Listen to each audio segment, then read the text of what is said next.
Hey guys, tonight we're diving deep into one of history's most mysterious and captivating places, the legendary Palace of Knossos in ancient Crete, where myth and reality intertwine in ways that will absolutely blow your mind. Picture yourself standing before the ruins of what was once the most advanced civilization in Bronze Age Europe, where the line between historical fact and ancient legend becomes so blurred that even archaeologists struggle to separate truth from myth. The Mediterranean breeze carries whispers of stories so incredible that they've survived for over 3,000 years. Tales of a monstrous creature trapped in an impossible maze beneath a palace of unimaginable splendor. But here's the thing. What if I told you that the most famous monster story in Western civilization might actually be based on something real? What if the Minotaur's Labyrinth wasn't just a myth, but a distorted memory of something far more fascinating and terrifying than any fairy tale? So, before we descend into the depths of this ancient mystery, take a moment to like the video and subscribe, but only if you genuinely enjoy what I do here. And let me know in the comments where you're tuning in from and what time it is for you. It's always fascinating to see who's joining us from around the world.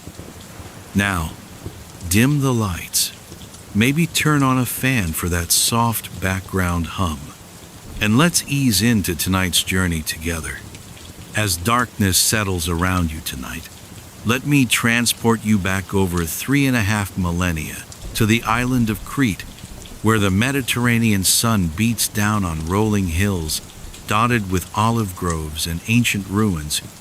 Here, in what is now modern-day Greece, once stood the most magnificent palace complex the Bronze Age world had ever seen, the Palace of Knossos, home to the mysterious Minoan civilization. The story begins not with ancient kings or mythical monsters, but with a British archaeologist named Sir Arthur Evans, who, in 1900, began excavating what local farmers had long known as simply the Old Stones. What Evans uncovered over the next several decades would revolutionize our understanding of ancient European civilization and breathe new life into legends that scholars had dismissed as pure fantasy. The Palace of Knossos that emerged from the earth was unlike anything archaeologists had ever encountered. Sprawling across nearly 6 acres, this wasn't just a royal residence, but an entire complex city containing over 1,300 interconnected rooms, corridors, and chambers. The palace featured multiple stories, elaborate throne rooms, sophisticated drainage systems, and artwork so vibrant and lifelike that it seemed to have been painted yesterday rather than millennia ago. But it was the layout of the palace that truly captured the imagination of Evans and the world.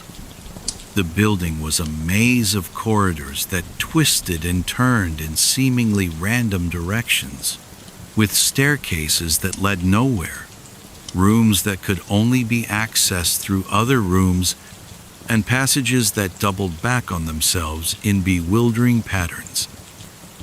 Standing in the ruins, Evans realized he might be looking at the inspiration for one of the most famous stories in Greek mythology, the Labyrinth of the Minotaur.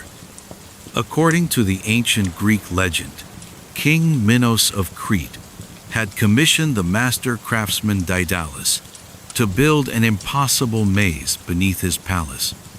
This labyrinth was designed to contain the Minotaur, a creature with the body of a man and the head of a bull, born from the unnatural union between Minos's wife Pasiphae and a sacred white bull. Every 7 years, the story goes, 7 young men and 7 young women from Athens were sacrificed to this monster, sent into the maze where they would wander lost until the Minotaur found and devoured them. The legend tells us that this horrific tribute continued until the hero Theseus volunteered to be among the sacrificial victims with the help of Minos' daughter Ariadne, who gave him a ball of thread to mark his path. Theseus navigated the labyrinth, slew the Minotaur, and escaped with the other Athenian youths. For centuries, scholars had treated this as nothing more than a colorful myth, a story invented to explain ancient fears and forgotten rituals. But as Evans explored the palace of Knossos, he began to see connections that were impossible to ignore. The palace's confusing layout could easily disorient visitors unfamiliar with its design. Bulls were clearly central to Minoan culture. The walls were covered with frescoes depicting bull-leaping ceremonies. Bull horns adorned the rooftops, and bull imagery appeared throughout the complex. Most intriguingly, Evans discovered evidence of what appeared to be ritual chambers deep within the palace's lower levels. The Minoans, as Evans named them after the legendary King Minos, had created a civilization of stunning sophistication. Their palace featured running water, flush toilets, and a ventilation system that kept the interior cool even during the hottest summer days. The walls were decorated with frescoes, showing elegant court ladies in elaborate dresses, athletic young men leaping over charging bulls, and dolphins playing in azure seas. This was a culture that valued beauty, athleticism, and what appeared to be a relatively peaceful way of life. Yet beneath this veneer of Bronze Age elegance lay hints of something darker. The bull-leaping frescoes, while beautiful, depicted an incredibly dangerous sport where young athletes would grab the horns of charging bulls and somersault over their backs.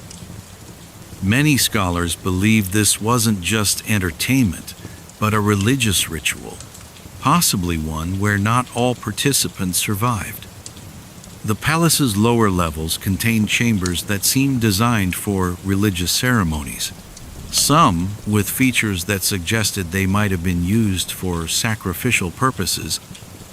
As you settle deeper into your pillow tonight, imagine walking through the restored corridors of Knossos as Evans first saw them.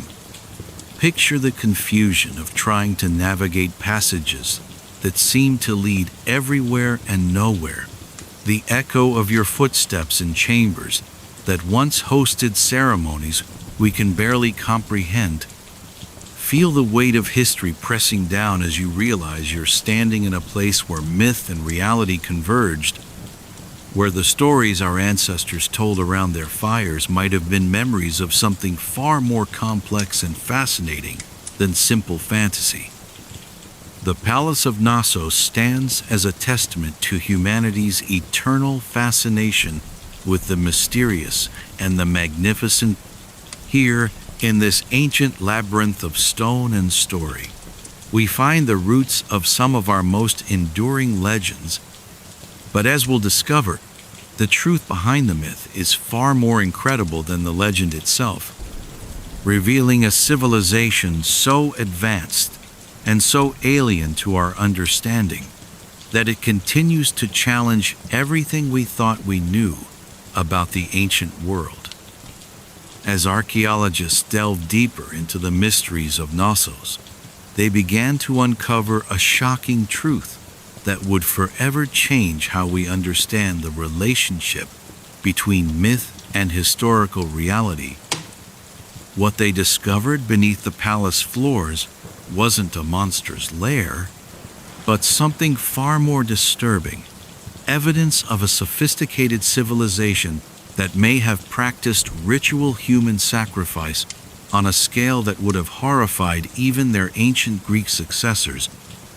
The so-called Labyrinth that had captured Arthur Evans's imagination was indeed real, But it wasn't a supernatural maze designed to contain a mythical beast.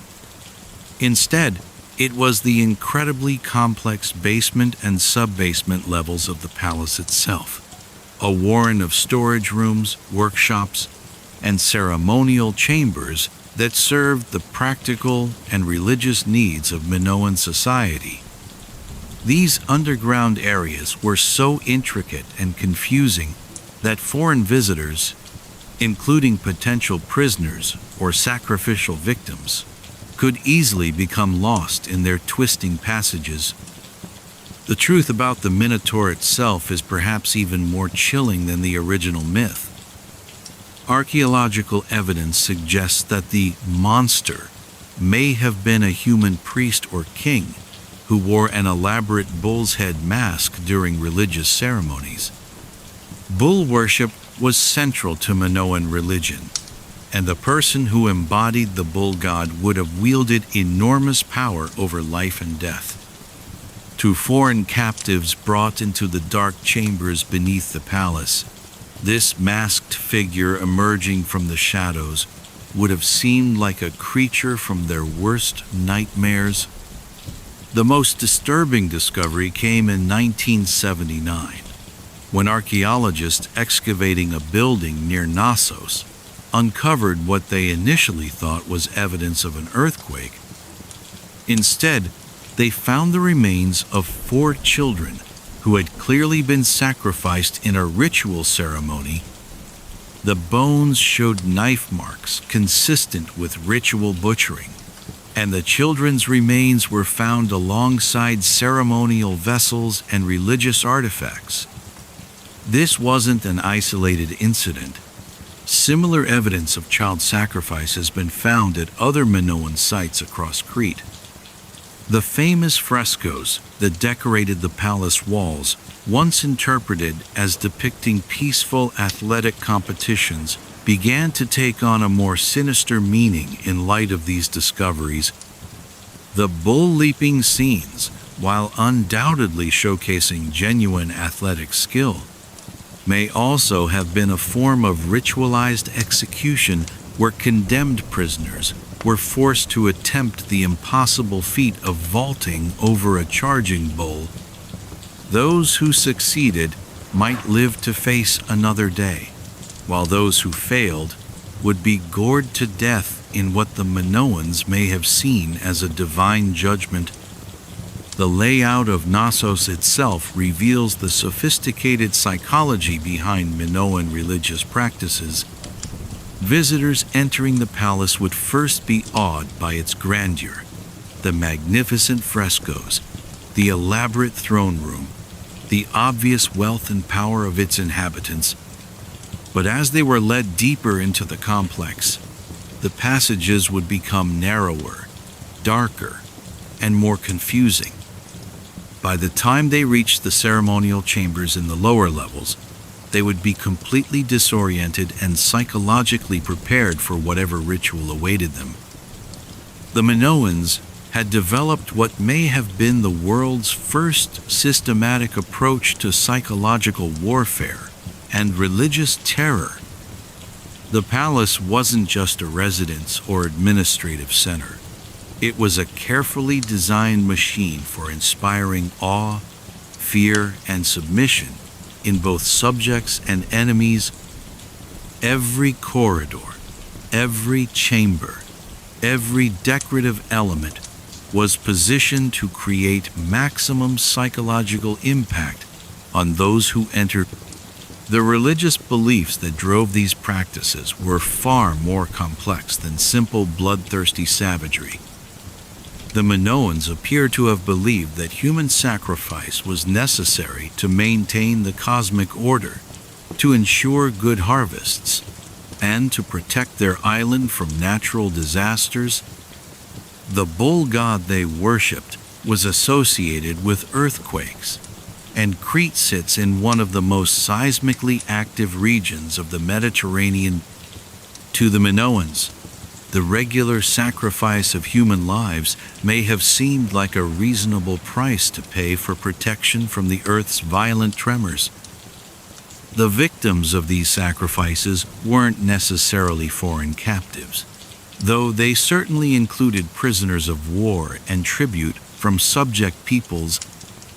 Evidence suggests that the Minoans also sacrificed members of their own society, possibly volunteers who believed their deaths would earn them divine favor, or individuals chosen by lot during times of crisis.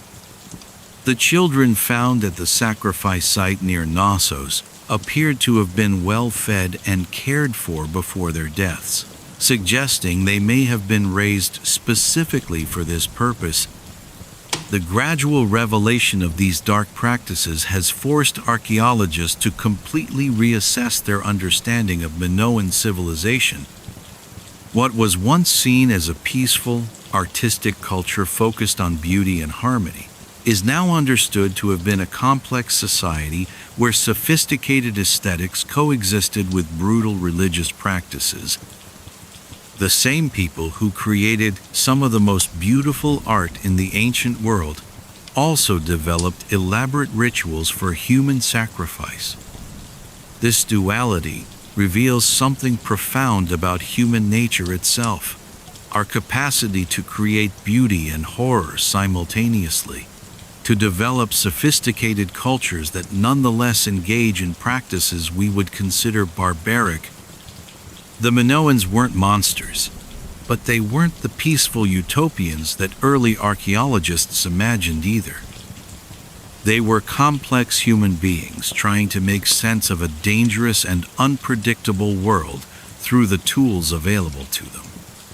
The myth of the Minotaur, when viewed through this archaeological lens, becomes not a fantasy but a cultural memory preserved across centuries. The Greeks who later settled Crete may have heard stories from the island's earlier inhabitants about the terrible rituals that once took place in the palace's depths. Over time, these memories transformed into the legend we know today, with the human priest in his bull mask becoming a literal monster, and the palace's confusing layout becoming a supernatural labyrinth. As you drift deeper into sleep tonight, consider how the stories we tell often contain kernels of historical truth, even when they seem purely fantastical. The Palace of Knossos reminds us that reality can be stranger and more complex than fiction, and that the line between civilization and savagery is often thinner than we'd like to believe. In the darkness of your dreams, you might find yourself walking those ancient corridors, wondering what other secrets lie buried beneath the myths we think we understand. Despite the dark rituals that took place in its depths, the Palace of Knossos was also home to one of the most remarkably advanced civilizations the Bronze Age world had ever seen. A society so sophisticated in its technology, art, and social organization that it wouldn't be matched in Europe for over 1,000 years. The Minoans had achieved a level of urban planning, engineering, and cultural refinement that makes their religious practices all the more shocking by contrast. The technological achievements of Minoan civilization were nothing short of revolutionary for their time. The Palace of Knossos featured the world's first known flush toilets, complete with wooden seats and a sophisticated sewage system that channeled waste away from living areas. The palace had running water supplied by an intricate network of clay pipes that brought fresh water from mountain springs miles away.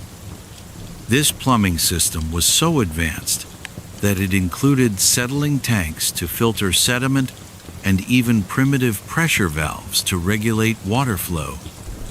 The architectural innovations at Knossos reveal a deep understanding of both engineering and human psychology. The palace was designed with a sophisticated ventilation system that used strategically placed light wells and air shafts to create natural air conditioning, even during the hottest Mediterranean summers. the interior remained cool and comfortable. The builders understood how to use thermal dynamics to their advantage, positioning rooms and corridors to maximize airflow while minimizing heat buildup. The artistic achievements of the Minoans were equally impressive, representing a level of sophistication that wouldn't be seen again in Europe until the Renaissance. The frescoes that decorated the palace walls weren't just decorative. They were masterpieces of naturalistic art that captured movement, emotion, and the beauty of the natural world with stunning realism. The famous Prince of the Lilies fresco shows a figure so lifelike that you can almost see him breathing, while the dolphin frescoes in the Queen's quarters create an underwater paradise that seems to shimmer with life. The Minoan approach to urban planning was centuries ahead of its time. Knossos wasn't just a palace, but an entire city complex that housed thousands of people in a carefully organized hierarchy.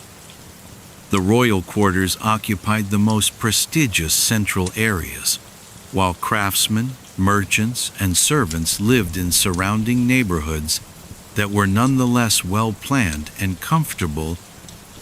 The entire complex was connected by paved roads and sophisticated drainage systems that prevented flooding and maintained sanitation even during heavy rains. The economic system that supported this magnificent civilization was based on a complex network of trade relationships that stretched across the entire Mediterranean. Minoan merchants sailed to Egypt, Syria, and mainland Greece, trading their exquisite pottery, jewelry, and textiles for raw materials and exotic goods. The palace served as both a royal residence and a massive warehouse, where goods from across the known world were stored, processed, and redistributed. Archaeological evidence suggests that the Minoans had developed sophisticated accounting systems to track these complex commercial transactions. The social structure of Minoan society was remarkably progressive, especially in its treatment of women. Unlike most ancient civilizations where women were largely confined to domestic roles, Minoan women appear to have participated actively in religious ceremonies, business activities, and even athletic competitions. The frescoes show women dressed in elaborate gowns with exposed breasts, a style that suggests confidence and social freedom rather than subjugation. Some scholars believe that Minoan society may have been matriarchal, with women holding significant political and religious power. The religious practices of the Minoans, while including the dark rituals we've discussed, also encompassed a sophisticated theology that emphasized the connection between human society and the natural world. Their primary deity appears to have been a mother goddess associated with fertility, nature, and the cycles of life and death. The bull, while central to their sacrificial practices, was also seen as a symbol of natural power and regeneration. The Minoans believed that by participating in these rituals, they were maintaining the cosmic balance that kept their world functioning. The artistic and cultural achievements of the Minoans extended far beyond their famous frescoes. They were master craftsmen who produced jewelry, pottery, and metalwork of extraordinary beauty and technical skill. Their pottery was so fine and distinctive that archaeologists can identify Minoan trade goods at sites throughout the Mediterranean. They developed new techniques for working with bronze, gold, and precious stones that influenced craftsmen across the ancient world. The Minoan approach to agriculture was equally innovative, demonstrating a sophisticated understanding of sustainable farming practices. They developed terraced farming systems that prevented soil erosion on Crete's hilly terrain, and they cultivated a diverse range of crops, including olives, grapes, wheat, and barley. Their agricultural surplus was so substantial that it could support not only the large population at Knossos, but also extensive trade networks and monumental construction projects. The educational and cultural systems of Minoan society produced a population that was remarkably literate and sophisticated. While we haven't yet deciphered their writing system, known as Linear A, the abundance of written records suggests that literacy was widespread among the upper classes. The complexity of their administrative systems, trade networks, and artistic traditions required a highly educated population capable of managing sophisticated social and economic institutions. The Minoans also made significant advances in maritime technology that gave them dominance over Mediterranean trade routes. Their ships were larger, faster, and more seaworthy than anything else of their era, allowing them to establish trading posts and colonies throughout the region. They developed advanced navigation techniques that enabled them to sail safely across open water, something that most Bronze Age peoples were afraid to attempt. The medical knowledge of the Minoans was surprisingly advanced, as evidenced by the sophisticated surgical instruments found at various sites.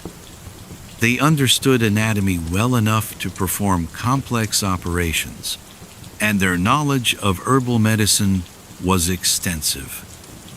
The palace's sanitation systems and emphasis on cleanliness suggest that they understood the connection between hygiene and health, knowledge that would be lost in Europe for centuries after their civilization fell. As you settle deeper into the comfort of your bed tonight, marvel at the complexity of human civilization and how advanced societies can emerge and flourish even in the distant past.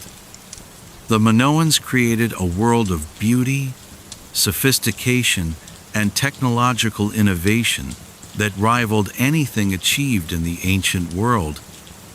Their story reminds us that human ingenuity and creativity have always been capable of producing wonders, even when combined with practices we might find disturbing.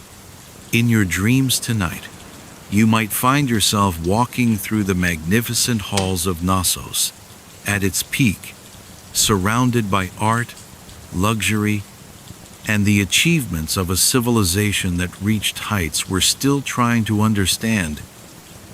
The end of Minoan civilization remains one of archaeology's greatest mysteries, a catastrophic collapse so sudden and complete that it left the magnificent palace of Knossos abandoned and the advanced society that created it scattered to the winds.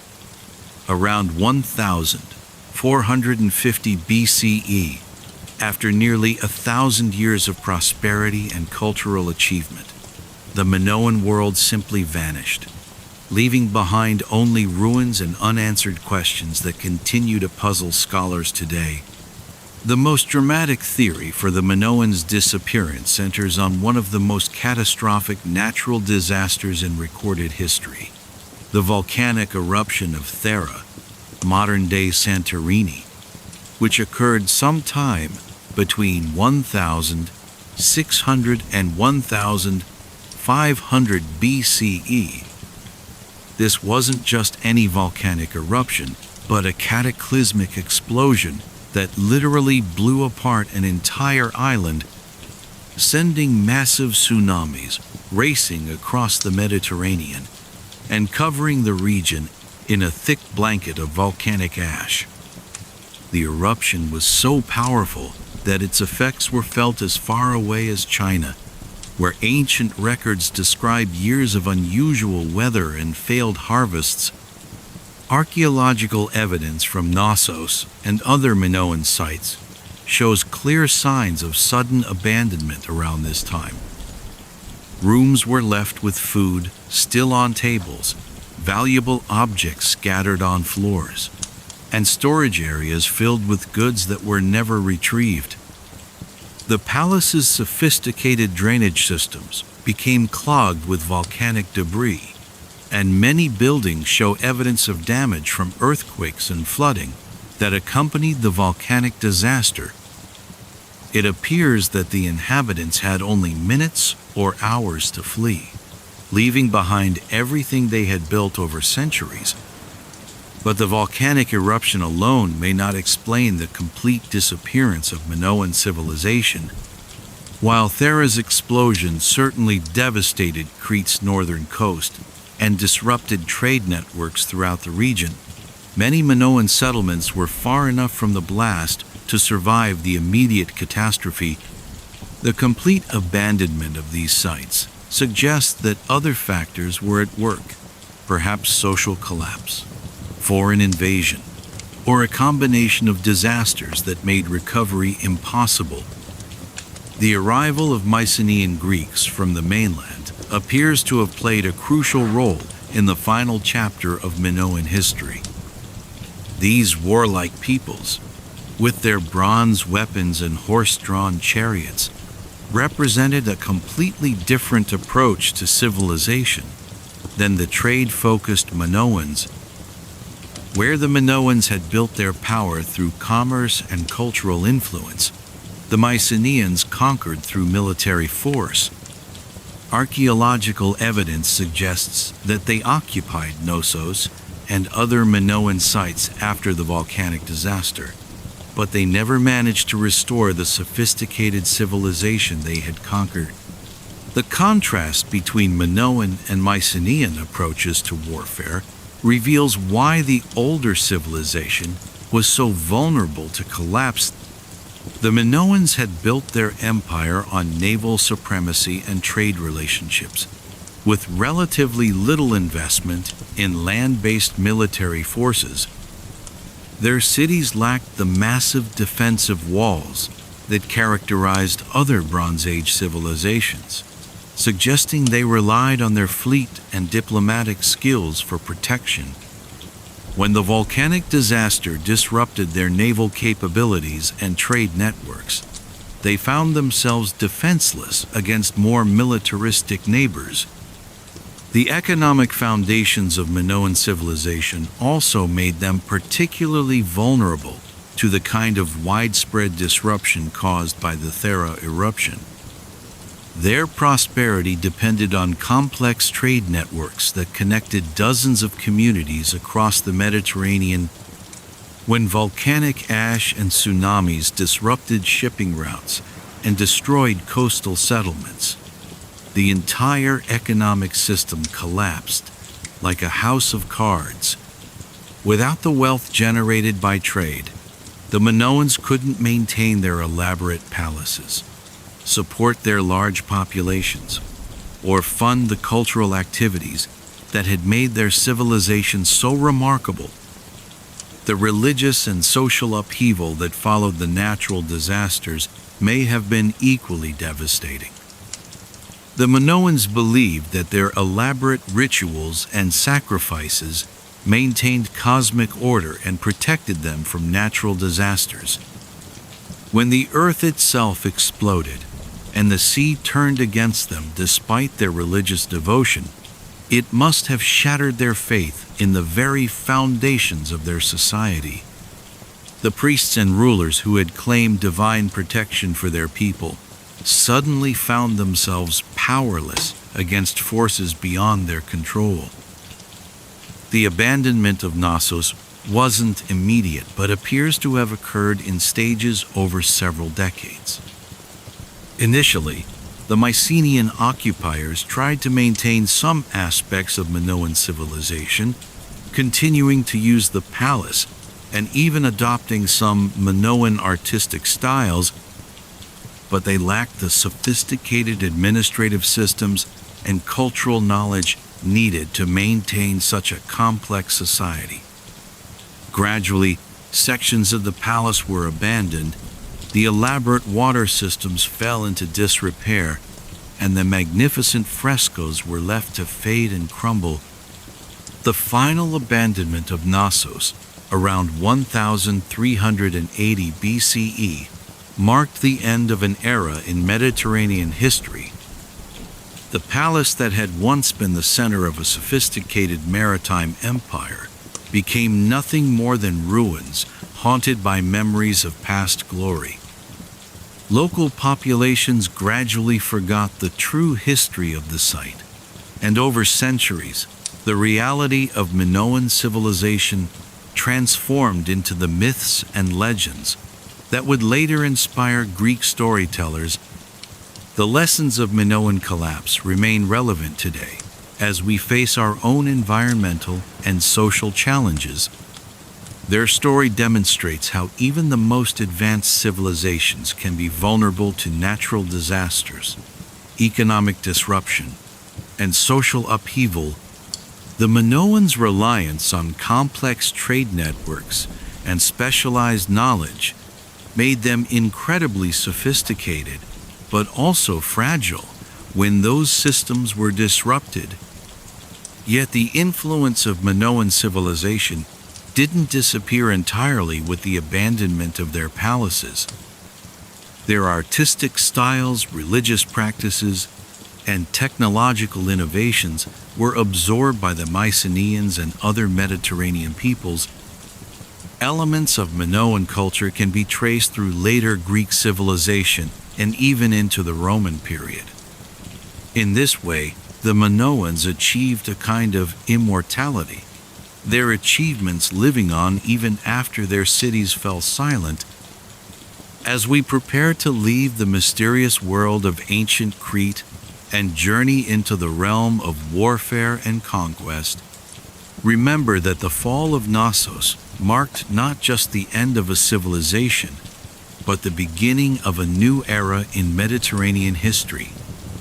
The Mycenaeans, who inherited the ruins of Minoan palaces, would face their own challenges in the centuries to come, and they would meet those challenges not with the Minoans' emphasis on trade and diplomacy, but with innovations in military technology and tactics that would reshape the ancient world.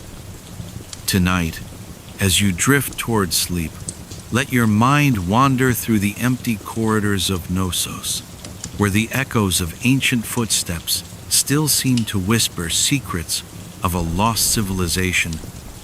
The Minoans remind us that all human achievements are temporary, but they also show us that the human spirit's capacity for beauty, innovation, and wonder can create legacies that outlast even the mightiest palaces. From their peaceful ruins, we now turn to explore humanity's darker innovations, the weapons and tactics that would dominate the ancient world for millennia to come. From the peaceful ruins of Minoan palaces, our journey through history now takes us into a much darker realm, the world of ancient and medieval warfare, where human ingenuity was turned toward destruction rather than creation.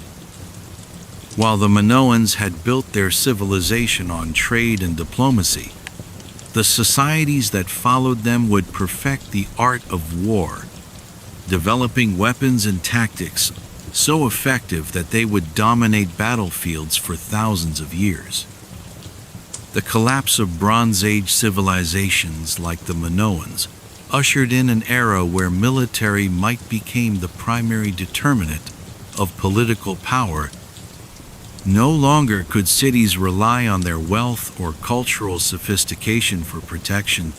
They needed walls, weapons, and warriors capable of defending them against increasingly sophisticated enemies. This shift from commerce to conquest would drive some of humanity's most impressive technological innovations, but it would also unleash centuries of unprecedented violence and destruction.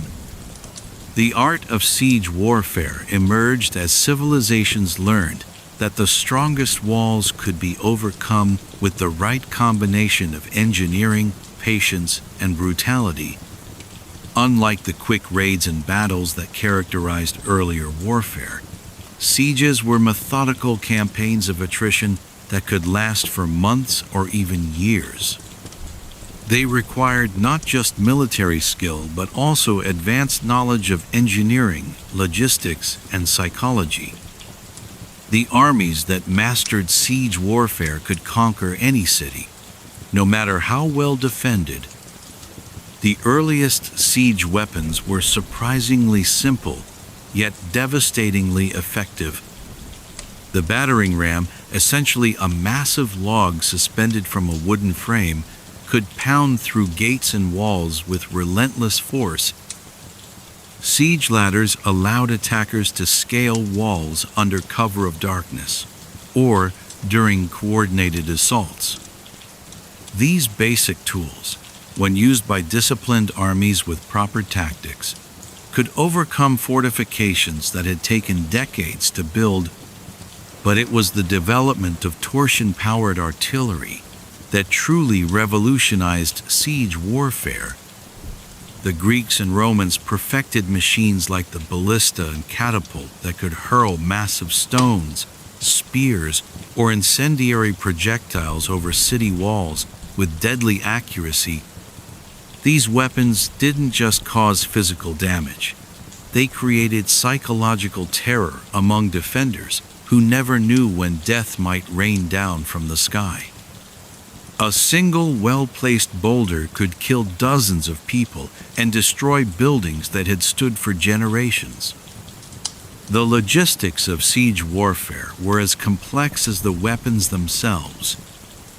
Besieging armies needed to maintain supply lines that could feed thousands of soldiers for months, while simultaneously preventing any supplies from reaching the defenders. They had to construct elaborate camps, workshops for building and repairing siege engines, and defensive works to protect themselves from sorties by the besieged garrison. The army that could master these logistical challenges held an enormous advantage over enemies who relied solely on courage and weapons. The psychological aspects of siege warfare were often more important than the physical ones. Successful siege commanders understood that breaking the enemy's will to fight was more effective than breaking their walls. They would display captured prisoners where defenders could see them, launch diseased corpses over the walls to spread plague, or simply wait while starvation and despair did their work. The mere sight of a well-equipped siege army approaching was often enough to convince cities to surrender without a fight. The defenders of besieged cities developed their own innovations in response to these threats. They learned to build walls with multiple layers, creating killing zones where attackers would be trapped between inner and outer fortifications. They developed techniques for undermining siege engines, using fire arrows to destroy wooden structures, and conducting nighttime raids to disrupt enemy operations. The most successful defenders understood that they were fighting not just for their lives, but for time. If they could hold out long enough, disease, supply problems, or political pressures might force the attackers to withdraw.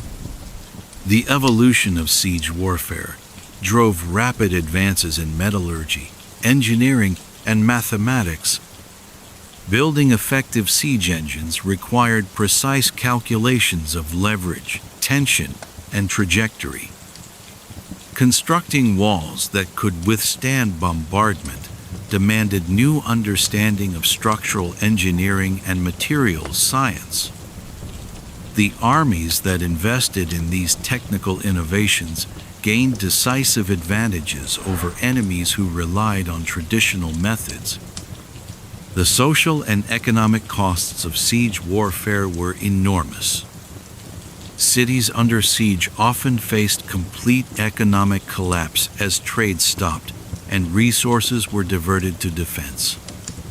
Civilian populations suffered terribly from starvation, disease, and the constant threat of death. Even successful defenses often left cities so weakened that they never fully recovered their former prosperity. The mere threat of siege could force political leaders to make concessions they would never have considered in peacetime. The rise of professional armies changed the nature of siege warfare dramatically. Where earlier conflicts had relied on citizen soldiers or temporary levies, the new military forces were full-time warriors, trained specifically in the arts of war. These professionals could master complex siege techniques, maintain discipline during long campaigns, and coordinate sophisticated multi-phase attacks. They transformed warfare from a seasonal activity into a year-round profession that could reshape entire regions.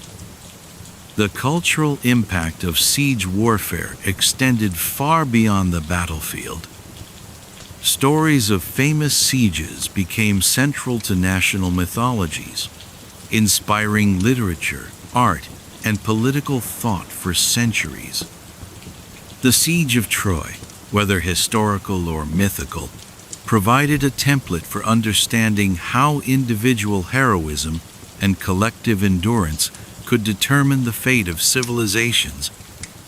These stories taught lessons about loyalty, sacrifice, and the terrible costs of war that resonated across cultures and centuries.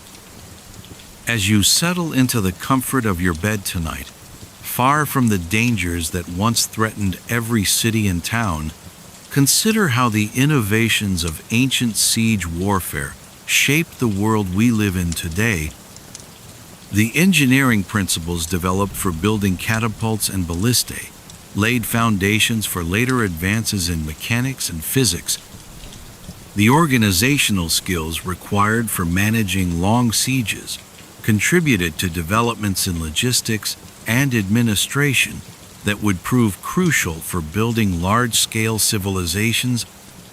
Even the psychological tactics used by ancient commanders provided insights into human nature that continue to influence military and political strategy. The engineering marvels that ancient and medieval armies created for the sole purpose of destruction represent some of humanity's most impressive technological achievements.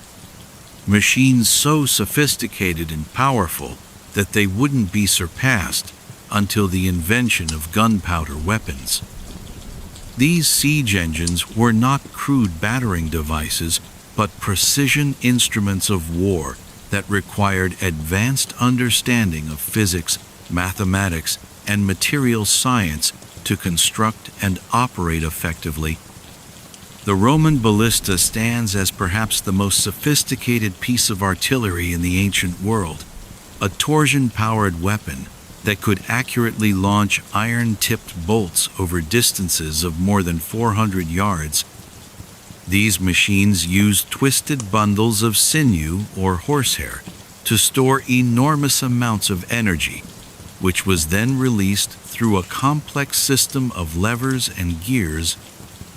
The largest ballistae were so powerful they could punch through multiple ranks of enemy soldiers or shatter stone walls with their massive projectiles. Roman engineers became so skilled at building these weapons that they could construct standardized ballistae using prefabricated parts, allowing armies to quickly assemble artillery wherever they were needed. The catapult, in its various forms, represented another triumph of ancient engineering that combined mechanical advantage with devastating firepower. The onager, named after the wild ass because of its powerful kick, could hurl stones weighing up to 60 pounds over distances of several hundred yards.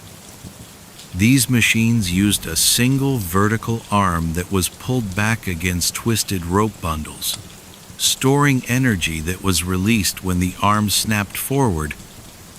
The psychological impact of these weapons was as important as their physical damage, and the sight and sound of massive stones crashing into buildings created terror among defenders and could break their will to resist. The trebuchet, which emerged during the medieval period, represented the pinnacle of pre-gunpowder siege technology. These massive machines used counterweights that could exceed 10 tons to launch projectiles, weighing hundreds of pounds over distances of more than 300 yards. The largest trebuchets required teams of skilled engineers months to construct and could demolish castle walls that had been considered impregnable. The precision of these weapons was remarkable. Experienced crews could consistently hit targets the size of a doorway from distances that put them safely beyond the range of defensive weapons. The siege tower, known to the Romans as a helepolis, or city taker, was perhaps the most ambitious siege engine ever conceived. These mobile fortresses could stand over 100 feet tall and house hundreds of soldiers who could attack city walls at multiple levels simultaneously. The largest siege towers were essentially wooden skyscrapers equipped with drawbridges, catapults, and protective screens that allowed attackers to fight on equal terms with defenders on high walls. Moving these massive structures required hundreds of men and sophisticated engineering to overcome obstacles like ditches, rough terrain, and defensive fire. The battering ram evolved from a simple log carried by soldiers into a sophisticated siege engine housed within protective structures called penthouse or cats. The most advanced rams featured bronze or iron heads shaped like animal heads, suspended from chains or ropes that allowed them to swing with maximum force. The protective housing was covered with wet hides or metal plates to resist fire arrows and stones dropped by defenders. Some rams were mounted on wheels and could be maneuvered precisely to target weak points in walls or gates. The development of Greek fire and other incendiary weapons added a terrifying new dimension to siege warfare. This mysterious substance, whose exact composition remains unknown today, could burn on water and was nearly impossible to extinguish. Byzantine forces used Greek fire in specialized siphons that could spray the burning liquid over enemy ships or siege engines. The psychological impact of this weapon was enormous. Soldiers facing Greek fire often fled in panic, rather than risk being burned alive. The engineering challenges involved in building and operating these siege engines were immense. Constructing a large trebuchet required precise calculations of weight ratios, arm lengths, and release points to achieve maximum range and accuracy. The torsion springs and ballistae had to be twisted to exactly the right tension. Too little, and the weapon would lack power. Too much, and the springs would snap. Operating these machines required teams of specialists who understood not just how to load and aim them, but how to maintain and repair them under battlefield conditions. The material science involved in siege engine construction was remarkably advanced for its time. Engineers had to select woods with the right combination of strength and flexibility, metals that could withstand repeated stress, and rope or sinew that would maintain tension over long periods. They developed techniques for laminating wood to create stronger beams, for heat-treating metal components to improve their durability, and for waterproofing materials to protect them from weather. These innovations often found applications in civilian construction and manufacturing. The logistics of siege warfare required armies to transport not just the siege engines themselves, but also the tools, materials, and skilled craftsmen needed to build and maintain them. A major siege might require hundreds of tons of timber, metal, rope, and stone, along with specialized equipment like pulleys, winches, and measuring instruments. Armies developed sophisticated supply chains that could deliver these materials to remote battlefields and workshops that could fabricate complex components under field conditions. The tactical employment of siege engines required careful coordination between different types of weapons and supporting forces. Successful siege commanders understood that catapults and ballistae worked best when used together, catapults to destroy buildings and demoralize defenders, ballistae to pick off individual targets with precision. Siege towers and battering rams needed protection from archers and supporting fire from artillery. The timing of these coordinated attacks often determined whether a siege succeeded or failed. The defensive countermeasures developed in response to siege engines were equally ingenious. Castle builders learned to construct walls with sloped bases that would deflect projectiles, and they developed techniques for quickly repairing damage during active sieges. Defenders created specialized weapons like the springald, a large crossbow designed to destroy siege engines, and developed tactics for conducting sorties to burn or sabotage enemy equipment. The constant arms race between offensive and defensive technologies drove rapid innovation on both sides. The influence of siege engine technology extended far beyond warfare into civilian engineering and manufacturing. The mechanical principles developed for catapults and trebuchets were later applied to construction cranes, mill machinery, and other industrial equipment. The precision manufacturing techniques required for siege engines contributed to advances in clockmaking, instrument construction, and other crafts that required exact tolerances. Even the organizational methods developed for managing complex siege operations influenced later developments in project management and industrial production. As you drift toward sleep tonight, marvel at the ingenuity and skill that went into creating these engines of destruction. The same human creativity that built the beautiful palaces of Knossos was channeled into machines designed to tear down walls and end lives. Yet even in their destructive purpose, these siege engines represent remarkable achievements in engineering and craftsmanship that pushed the boundaries of what was technologically possible. Tomorrow, we'll explore the darker side of siege warfare. Not the impressive machines, but the human cost of the conflicts they made possible. Behind the impressive engineering and tactical brilliance of siege warfare lay a reality so brutal and horrifying that it challenges our understanding of human nature itself.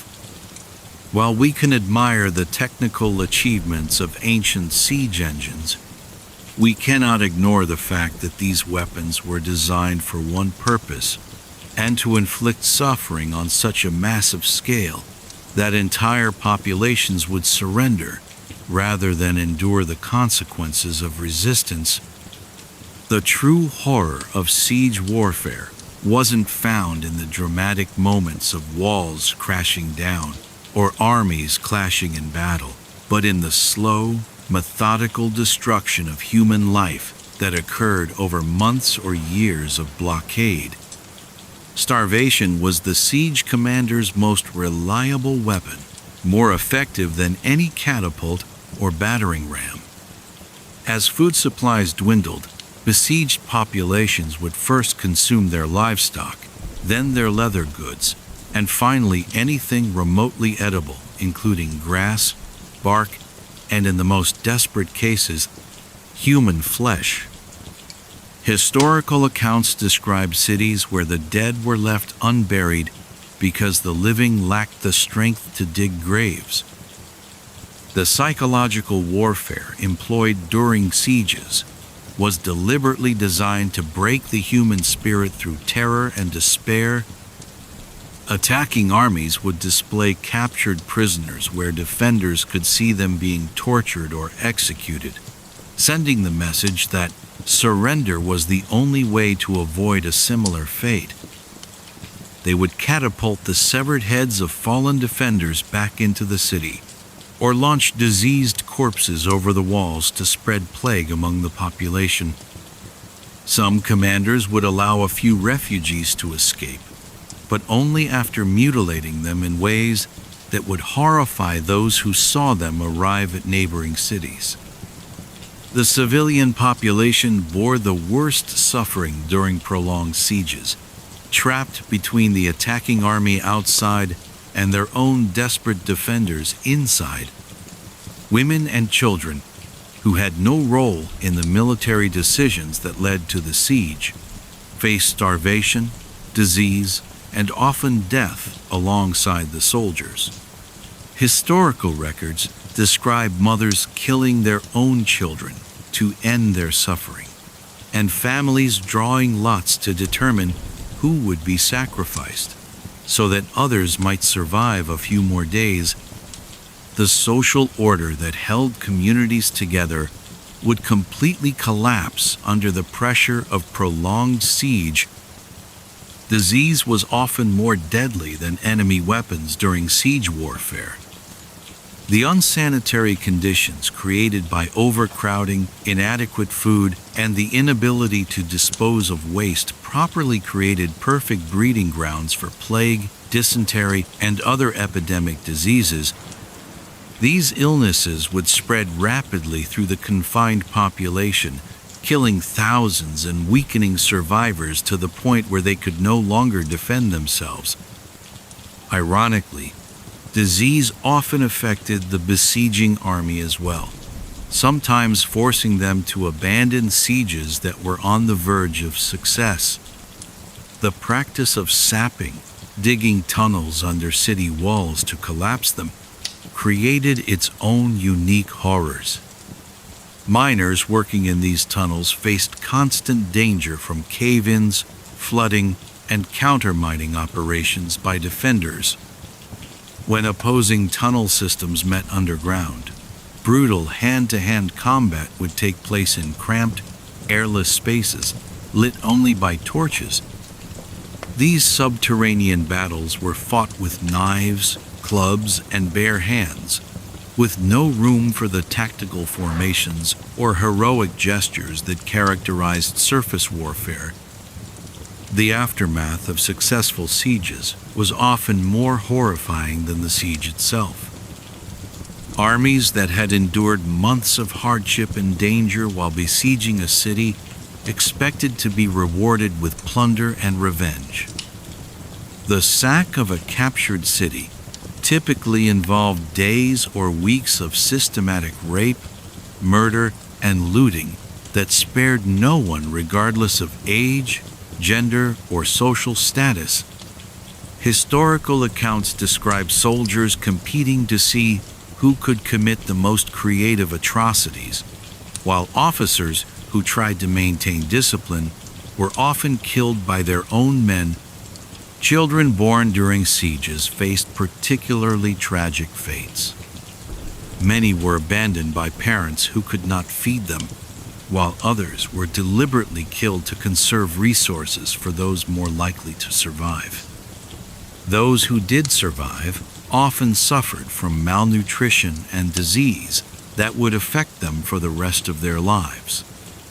Some cities developed the horrific practice of expelling their weakest members, the elderly, sick, and very young during sieges, forcing them to wander in no man's land between the city walls and the enemy camp until they died of exposure.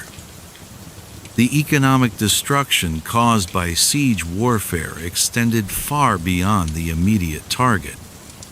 Trade networks that had taken generations to build could be destroyed overnight when key cities fell.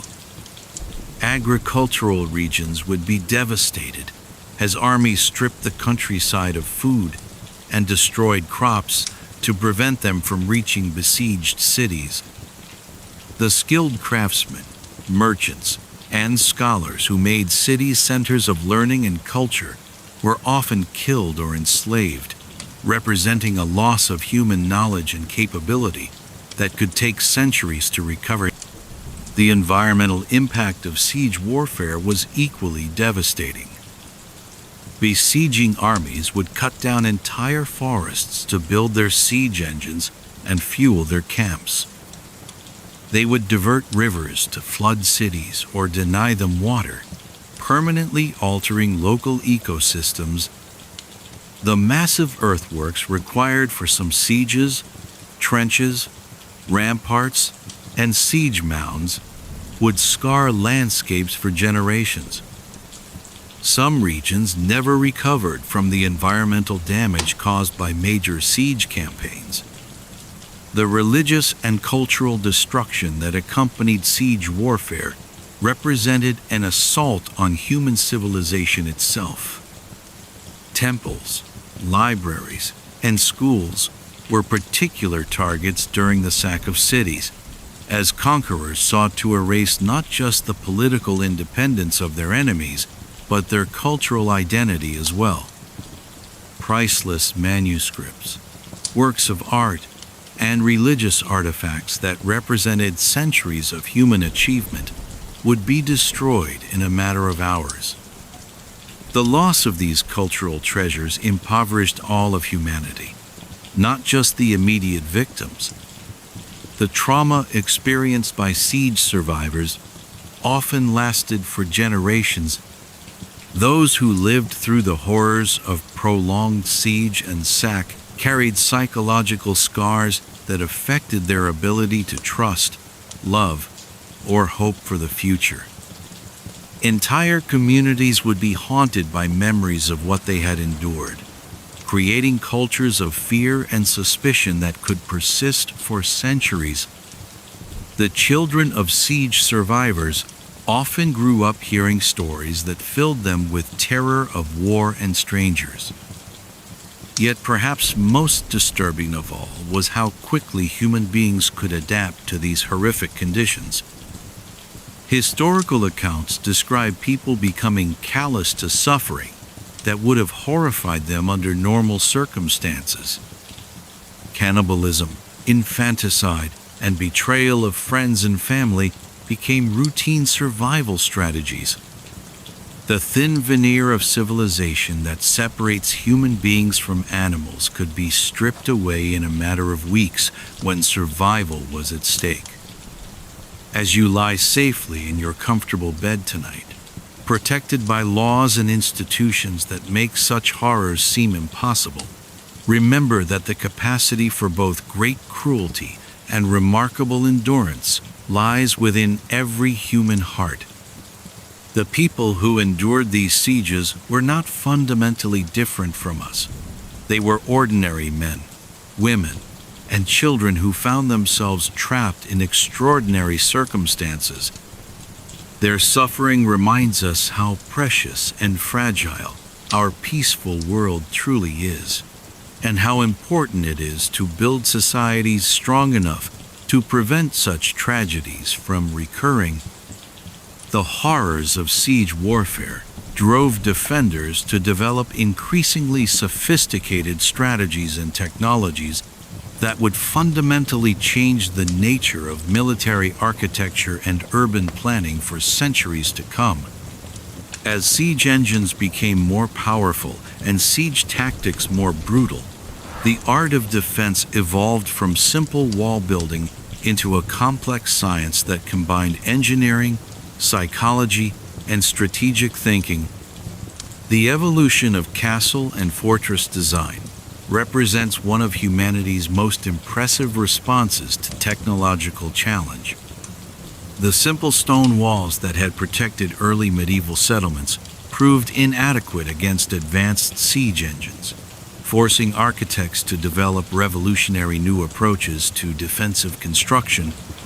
The concentric castle design, with multiple rings of walls and towers, created layered defenses that could continue fighting even after outer fortifications were breached. Each ring of defenses was designed to support the others, creating killing zones where attackers would be trapped under crossfire from multiple directions. The development of the Star Fort during the Renaissance marked the pinnacle of pre-gunpowder defensive architecture. These angular fortifications, with their projecting bastions and carefully calculated fields of fire, were designed using mathematical principles that ensured every inch of the walls could be defended by overlapping artillery. The sloped walls of star forts were specifically engineered to deflect cannonballs rather than absorbing their impact, while the complex geometry made it nearly impossible for attackers to find dead angles where they could approach safely. Building these fortifications required enormous investments of time, money, and skilled labor, but they proved so effective that many remained militarily relevant well into the modern era. The psychological aspects of defensive strategy became as important as the physical fortifications. Successful defenders understood that maintaining morale among both soldiers and civilians was crucial for surviving prolonged sieges. They developed elaborate systems for distributing food fairly, maintaining sanitation, and providing medical care that helped preserve fighting strength even under the most difficult conditions. Religious ceremonies, public executions of traitors, and displays of enemy casualties were all used to reinforce the defenders' determination to resist. The art of the sortie, sudden attacks by defenders against besieging forces, evolved into a sophisticated tactical system that could disrupt even the most carefully planned sieges. These operations required precise timing, detailed intelligence about enemy positions, and the ability to coordinate complex movements under cover of darkness. Successful sorties could destroy siege engines, capture supplies, and inflict casualties that would force attackers to reconsider their strategy. The most daring sorties involved small groups of volunteers who would infiltrate enemy camps to assassinate commanders or set fire to critical equipment. Countermining became one of the most technically challenging aspects of siege defense. Defenders had to detect enemy tunneling operations through subtle changes in ground vibration, then dig their own tunnels to intercept the attackers underground. These subterranean battles required specialized equipment and techniques, including the use of water to flood enemy tunnels and explosive charges to collapse them. The most skilled counterminers could actually turn enemy sapping operations against them, using the attackers' own tunnels to place charges that would destroy siege engines or kill large numbers of enemy soldiers. The development of early firearms revolutionized defensive tactics even before gunpowder weapons became dominant on the battlefield. Hand cannons and early muskets gave defenders the ability to kill attackers at longer ranges than traditional crossbows or longbows. The psychological impact of gunpowder weapons was enormous. The noise, smoke, and devastating wounds they inflicted could break the morale of attacking forces, even when the actual casualties were relatively light. Defenders quickly learned to concentrate their firearms at key points like gates and breaches, creating zones of death that few attackers could survive. The logistics of defense required as much planning and organization as offensive operations. Successful fortress commanders had to stockpile not just food and water for extended sieges, but also raw materials for manufacturing weapons, repairing fortifications, and treating wounded soldiers. They developed sophisticated systems for recycling metal from damaged equipment, manufacturing gunpowder from available materials, and even growing food within the fortress walls. The most prepared defenders maintained detailed inventories of all supplies and established strict rationing systems that could extend their endurance for months or even years. Communication systems became crucial for coordinating defense across large fortress complexes. Defenders developed elaborate signal systems using flags, bells, and horn calls that could instantly alert garrison forces to threats at any point along the walls. Some fortresses included underground passages that allowed commanders to move quickly between different sections without exposing themselves to enemy fire. The most advanced defensive systems included observation posts and early warning networks that could detect approaching enemies while they were still miles away. The social organization of fortress communities during sieges created unique challenges that required innovative solutions.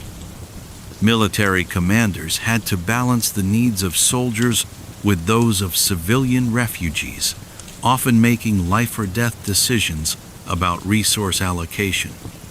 They developed legal systems for maintaining order under extreme stress, including courts-martial for military offenses and civilian tribunals for crimes against the community. The most successful defensive leaders understood that maintaining justice and fairness was essential for preserving the social cohesion needed to survive prolonged sieges. The medical innovations developed for treating siege casualties advanced the field of military medicine significantly. Fortress surgeons became experts at treating wounds from siege engines, burns from incendiary weapons, and diseases that spread rapidly in crowded conditions. They developed new techniques for amputation, wound cleaning, and pain management that would later be applied in civilian medical practice. Some fortresses maintained sophisticated hospitals with separate wards for different types of injuries and diseases. The intelligence-gathering capabilities of besieged defenders often proved decisive in determining the outcome of sieges. Successful fortress commanders maintained networks of spies and informants who could provide crucial information about enemy plans, supply problems, and morale issues. They developed techniques for intercepting enemy communications, interrogating prisoners, and even conducting psychological operations to spread disinformation among attacking forces. The most skilled defensive leaders could turn enemy agents into double agents who would provide false information to their original masters. The legacy of defensive innovations extended far beyond military applications into civilian architecture and urban planning. The engineering techniques developed for building fortress walls influenced the construction of bridges, dams, and other civilian infrastructure. The organizational methods used for managing fortress communities during sieges contributed to advances in municipal government and public administration. Even the medical and sanitation systems developed for fortress defense found applications in civilian hospitals and public health programs. As we prepare to leave the world of siege warfare and enter the realm of political intrigue and royal power, remember that the innovations born from humanity's darkest conflicts often contribute to our greatest peacetime achievements. The same ingenuity that created impregnable fortresses also built the infrastructure that supports modern civilization. From the blood-soaked battlefields of ancient and medieval warfare, we now turn to explore the story of a woman whose personal ambitions and ruthless methods would shape one of history's greatest conquerors. Tonight, as you rest safely behind walls that protect rather than imprison, consider how the lessons learned from centuries of siege warfare continue to influence our world. The balance between security and freedom, the importance of community solidarity in times of crisis, and the human capacity for both remarkable endurance and terrible cruelty. All these themes that emerge from the crucible of siege warfare remain relevant to our modern struggles. From the defensive innovations of the past, we now journey into the dangerous world of Macedonian royalty, where a queen's ambitions would forge an empire that stretched across the known world. From the brutal world of siege warfare where armies clashed over stone walls and iron gates, our journey through history now takes us into an even more dangerous realm, the treacherous court of ancient Macedonia, where political power was won and lost not through military engineering but through poison, seduction, and religious terror. Here we encounter one of history's most fascinating and frightening women, a queen whose influence shaped the ancient world through methods so dark and manipulative that they would make Machiavelli himself seem naive. Olympias of Epirus was not born to be a queen, but she possessed something far more dangerous than royal blood, an unshakable belief in her own divine destiny, and the ruthless intelligence to make that destiny a reality. Born around 375 BCE in the mountainous kingdom of Epirus, she grew up in a world where women were expected to be silent ornaments in the political games played by men. But Olympias had no intention of remaining silent, and she would use every weapon at her disposal: her beauty, her intelligence, her religious authority, and when necessary, her willingness to commit murder, to become one of the most powerful people in the ancient world. The Macedonia that Olympias entered through her marriage to King Philip II was a kingdom on the rise, but it was also a place where survival required constant vigilance and the ability to strike first when threatened. The Macedonian court was a nest of vipers where royal wives, concubines, and their children competed for the king's favor and the right of succession. Assassination was a common political tool, and the line between ally and enemy could shift overnight based on the smallest perceived slight or advantage. Into this dangerous environment came a young woman who would prove more deadly than any of the seasoned politicians and generals who thought they could control her. What made Olympias particularly dangerous was her deep involvement in the mystery religions that promised direct communication with the gods. She was an initiate of the Dionysiac mysteries and the Orphic cults, religious movements that practiced secret rituals involving intoxication, sexual ecstasy, and communion with divine forces. These weren't the sanitized public ceremonies of traditional Greek religion, but dark rites that took place in hidden locations and involved practices that would have horrified conventional society. Through these connections, Olympias gained access to a network of priests, oracles, and religious fanatics who would serve as her spies, assassins, and political agents throughout her career. The marriage between Olympias and Philip II was supposed to be a political alliance that would strengthen Macedonia's position in the complex web of Greek politics. But from the beginning, it was clear that Olympias had her own agenda that went far beyond supporting her husband's ambitions. She quickly established herself as more than just another royal wife. using her religious authority and her fierce intelligence to build an independent power base within the Macedonian court. Those who underestimated her as merely a beautiful foreign princess soon learned that she was capable of destroying anyone who stood in her way. The birth of Alexander in 356 BCE gave Olympias the ultimate weapon in her quest for power, a son who could potentially inherit the throne of Macedonia. But Olympias was not content to simply hope that her child would one day become king through the normal processes of succession.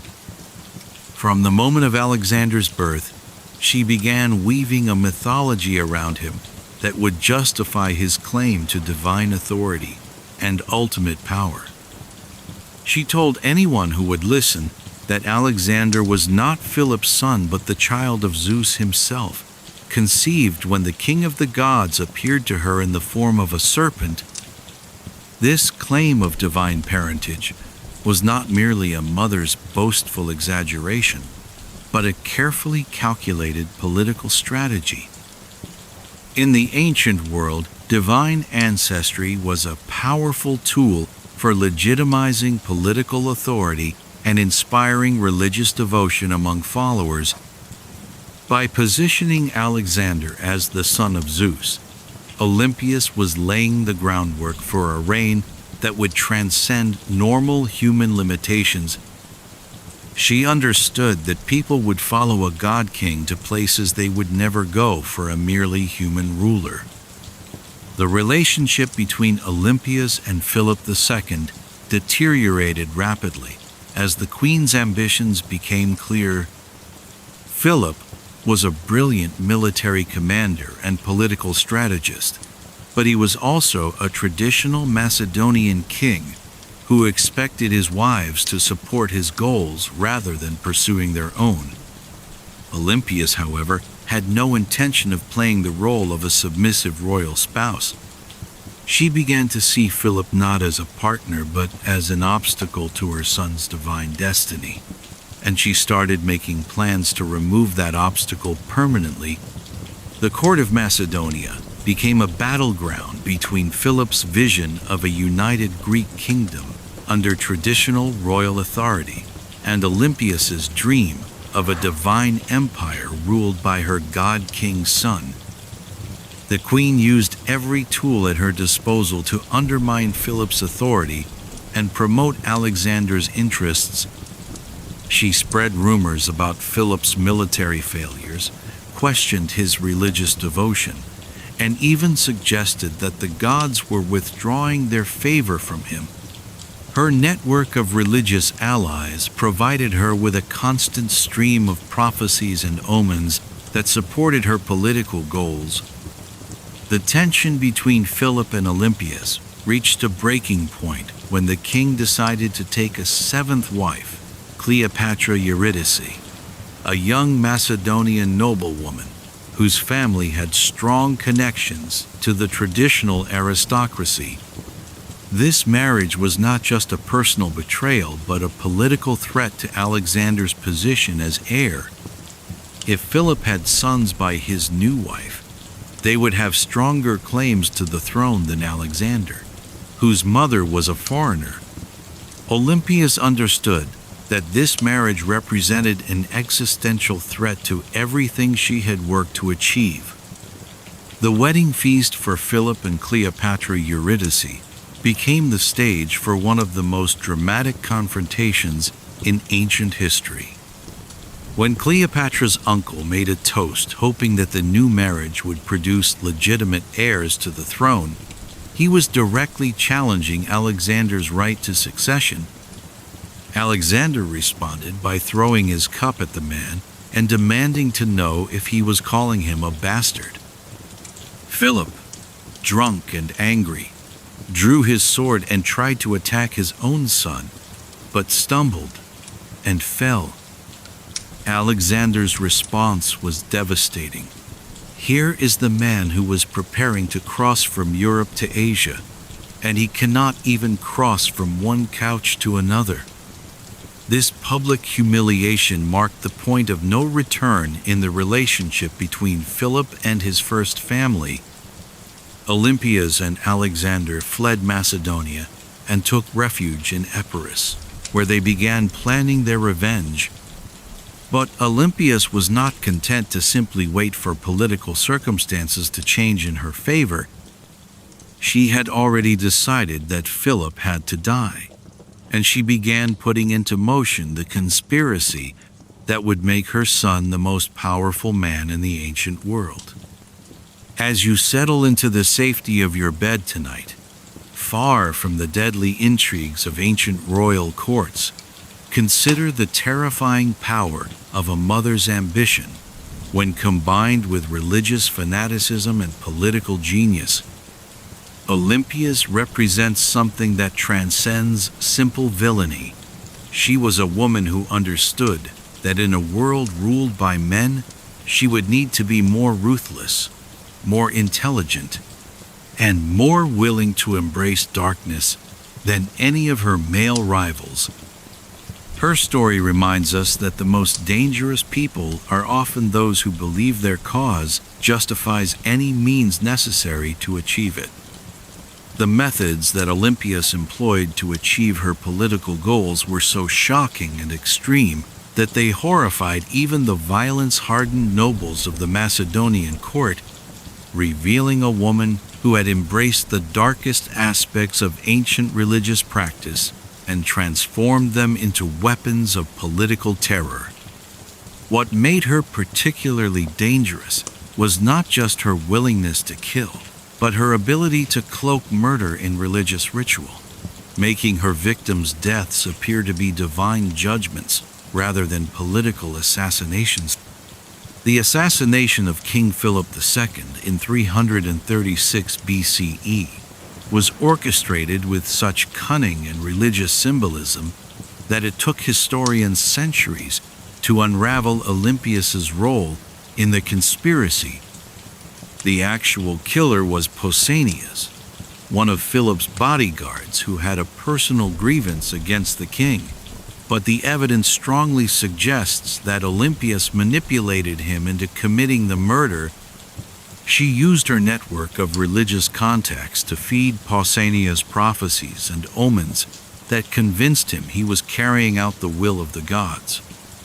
When Pausanias struck down Philip during a religious festival, it appeared to be the act of a lone madman seeking personal revenge, but the timing and circumstances bore all the hallmarks of Olympias's careful planning.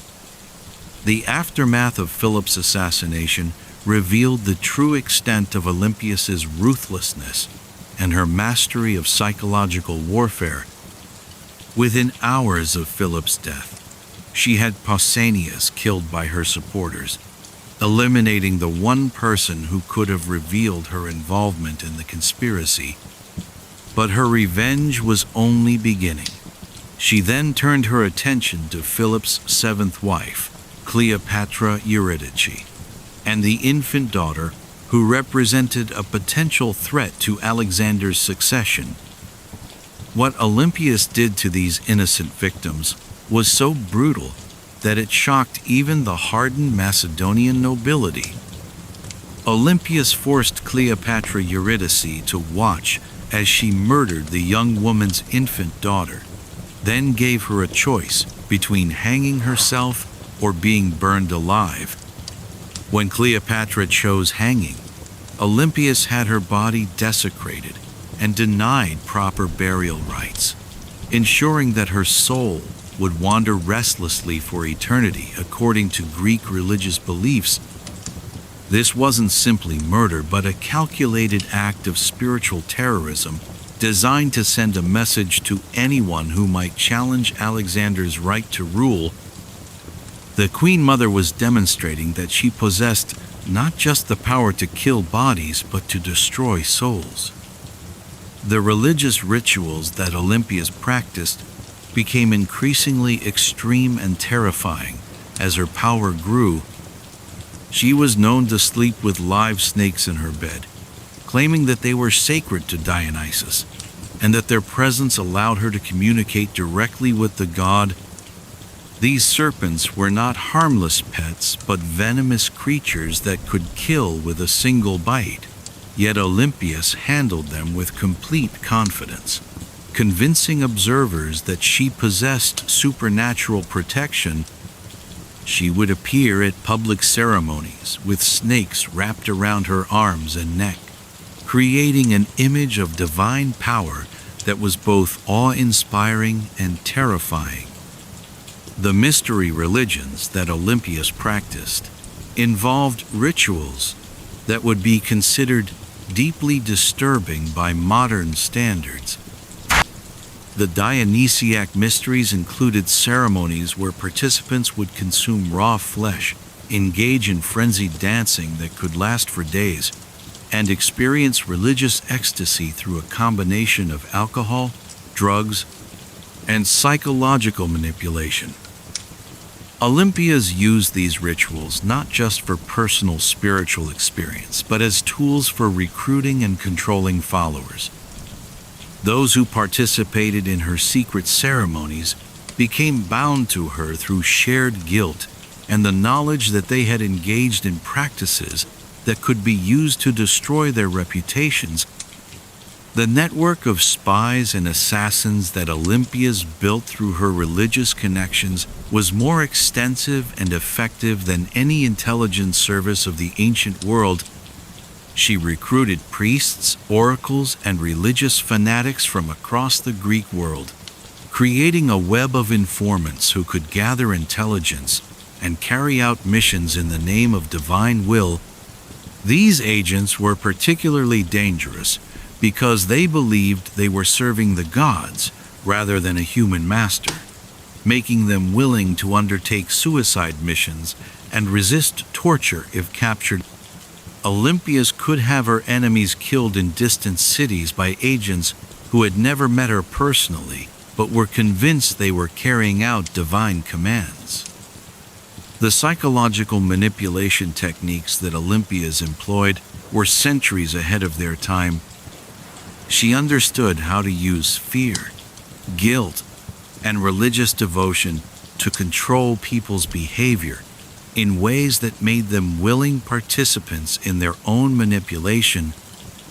She would identify individuals' deepest fears and desires, then craft religious experiences that seemed to address those needs while actually binding the person to her will.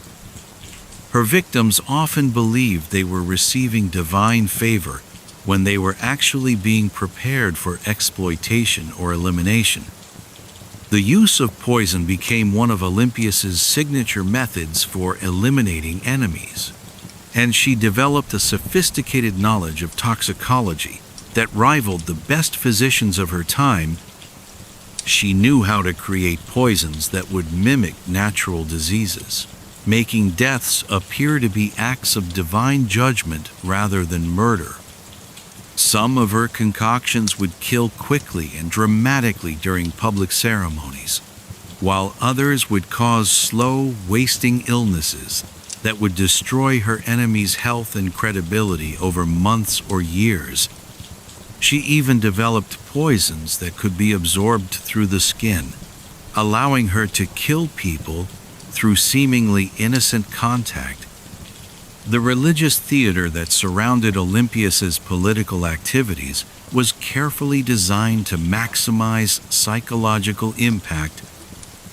She would time her most dramatic actions to coincide with religious festivals or astronomical events, creating the impression that the gods themselves were intervening in human affairs.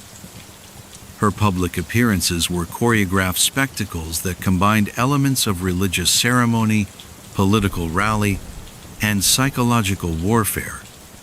She understood that controlling people's perception of reality was more important than controlling their bodies, and she used every tool of ancient stagecraft to create an aura of divine authority.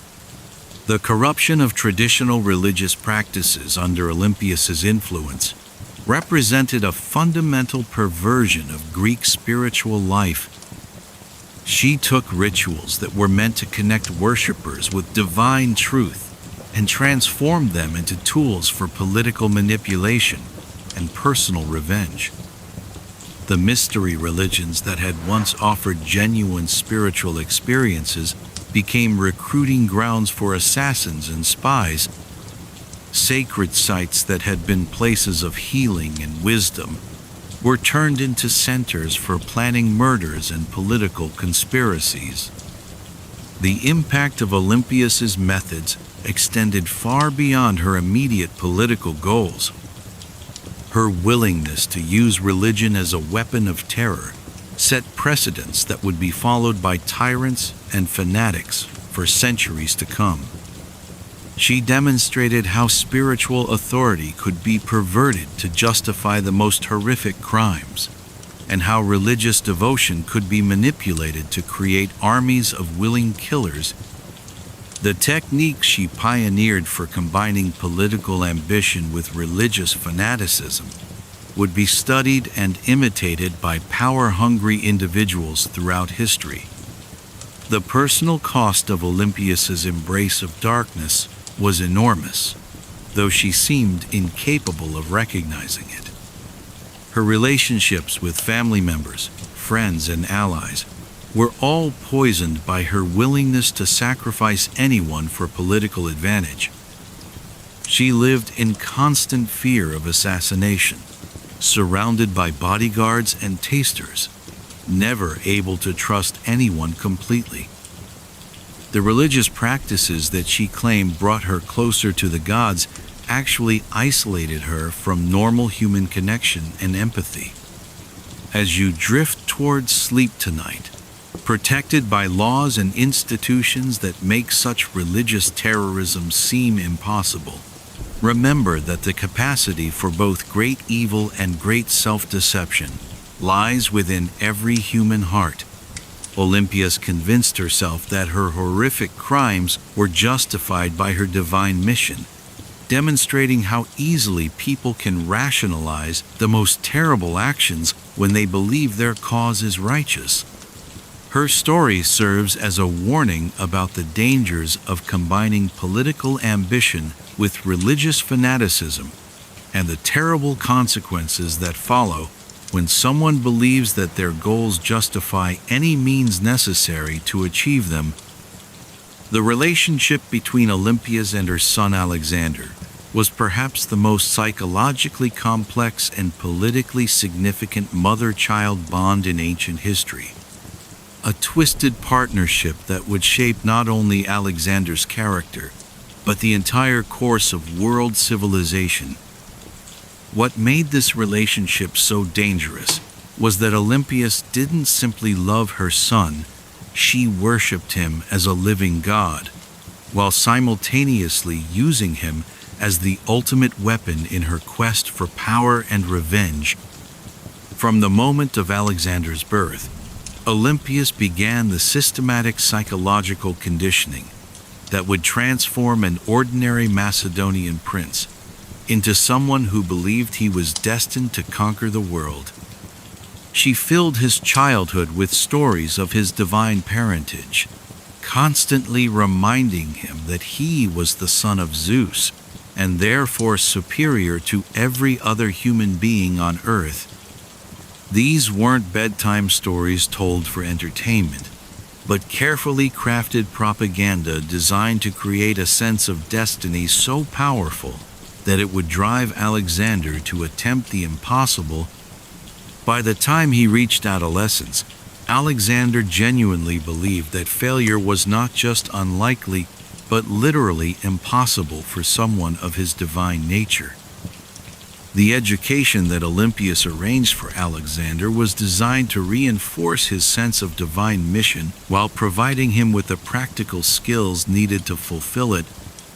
She personally selected his tutors, ensuring that they would support rather than challenge the mythology she was building around him. When Philip arranged for Aristotle to become Alexander's teacher, Olympias made sure that the great philosopher understood the political realities of his position. Aristotle was brilliant, but he was also dependent on royal favor for his safety and status. The education Alexander received was therefore a careful balance of genuine learning and systematic indoctrination. The psychological techniques that Olympias used to shape Alexander's personality were sophisticated and ruthless. She alternated between overwhelming affection and cold manipulation, creating an emotional dependency that made Alexander desperate for her approval, while simultaneously teaching him that love was something to be earned through achievement. She would praise him extravagantly when he showed signs of the ambition and ruthlessness she wanted to cultivate, but withdraw her affection completely when he displayed normal human emotions like compassion or doubt. This conditioning created a young man who was capable of extraordinary achievements, but incapable of normal human relationships. The religious indoctrination that Alexander received from his mother was even more intensive than his political education. Olympias introduced him to the mystery religions from an early age, allowing him to participate in rituals that were normally forbidden to children. She taught him to see himself not just as a future king, but as a divine instrument whose actions were guided by the gods themselves. This religious conditioning served a dual purpose. It gave Alexander the confidence to attempt seemingly impossible tasks, but it also made him dependent on his mother's interpretation of divine will. The military training that Alexander received was carefully designed to reinforce the lessons about divine destiny that Olympias was teaching him.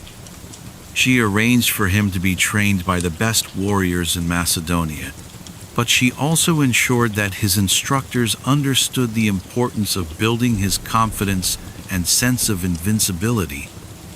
Alexander's famous taming of the horse Bucephalus was not just a demonstration of his natural ability with animals, but a carefully orchestrated event that Olympias used to reinforce his belief in his own supernatural powers.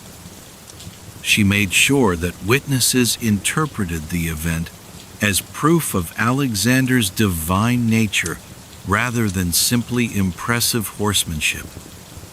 The relationship between Alexander and his father Philip became increasingly strained as Olympias's influence over her son grew stronger. She systematically undermined Philip's authority by suggesting that Alexander's true father was Zeus, making the boy feel that he owed no loyalty to the man who had raised him. She encouraged Alexander to see Philip's military and political achievements as obstacles to his own divine destiny, rather than foundations to build upon. This psychological manipulation created a young man who was capable of respecting his father's abilities while simultaneously planning to surpass and ultimately replace him. The assassination of Philip II provided Olympias with the perfect opportunity to complete Alexander's transformation from prince to god-king. She used the chaos following Philip's death to eliminate potential rivals and consolidate Alexander's position, but she also used the event to reinforce the religious mythology she had been building around him.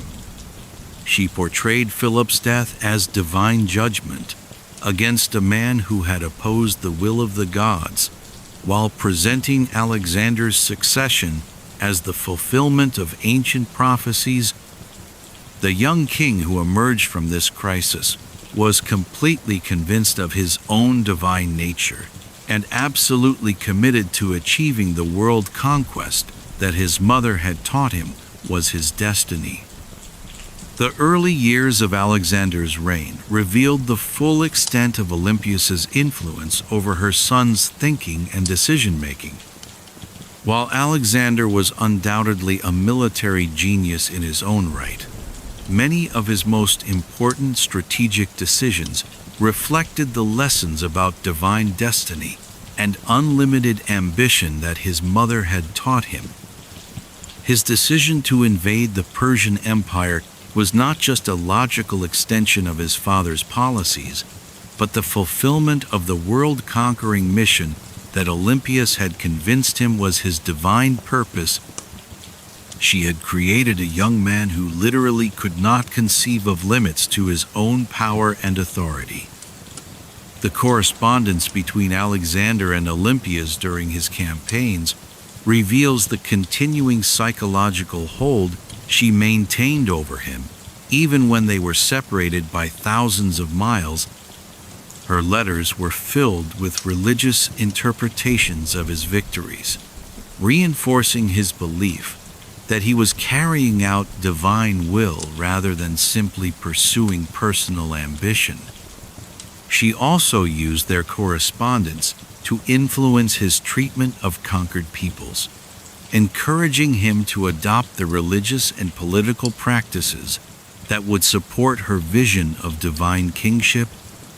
Even at the height of his power, Alexander remained emotionally dependent on his mother's approval and guidance.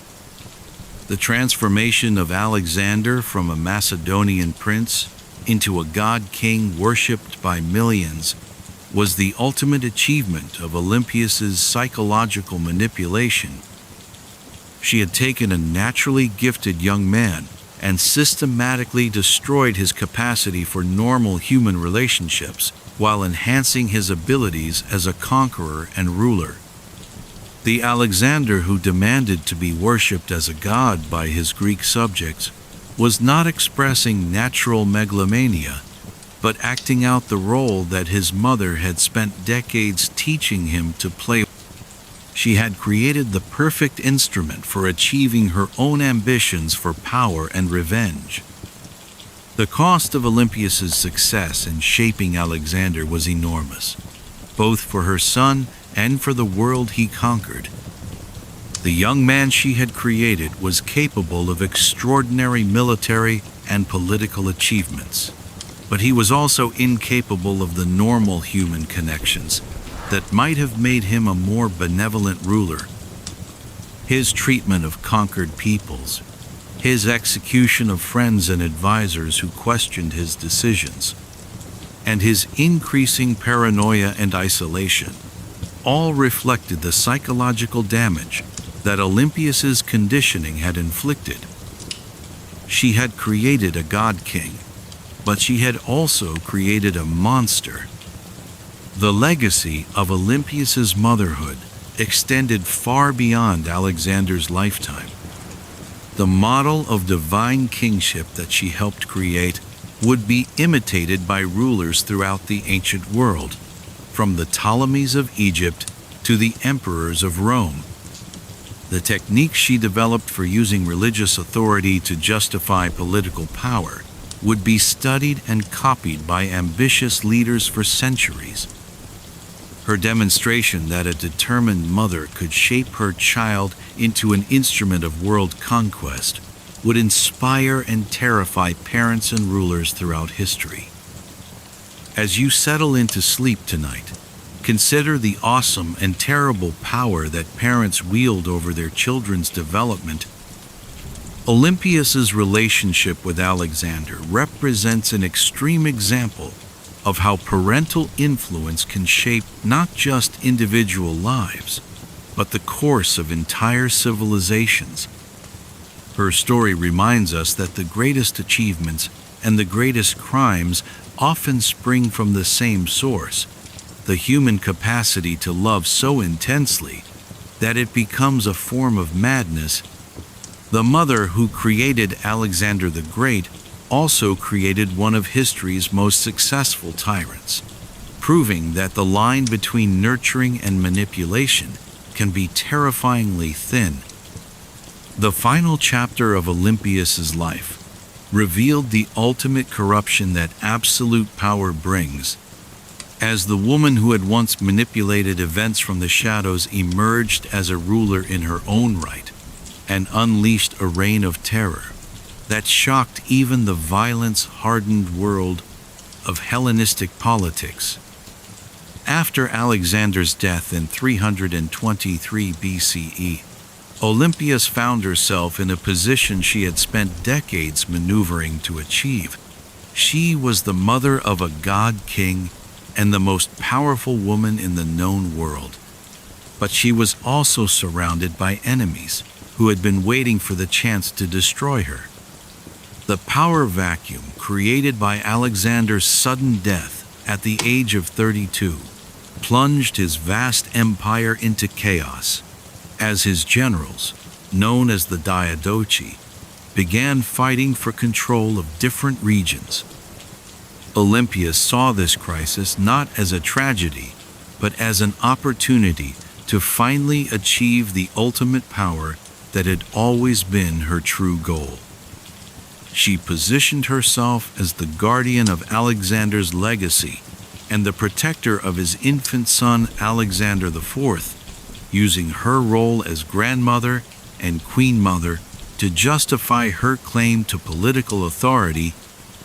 But those who expected her to serve as a figurehead regent quickly learned that Olympias had no intention of sharing power with anyone.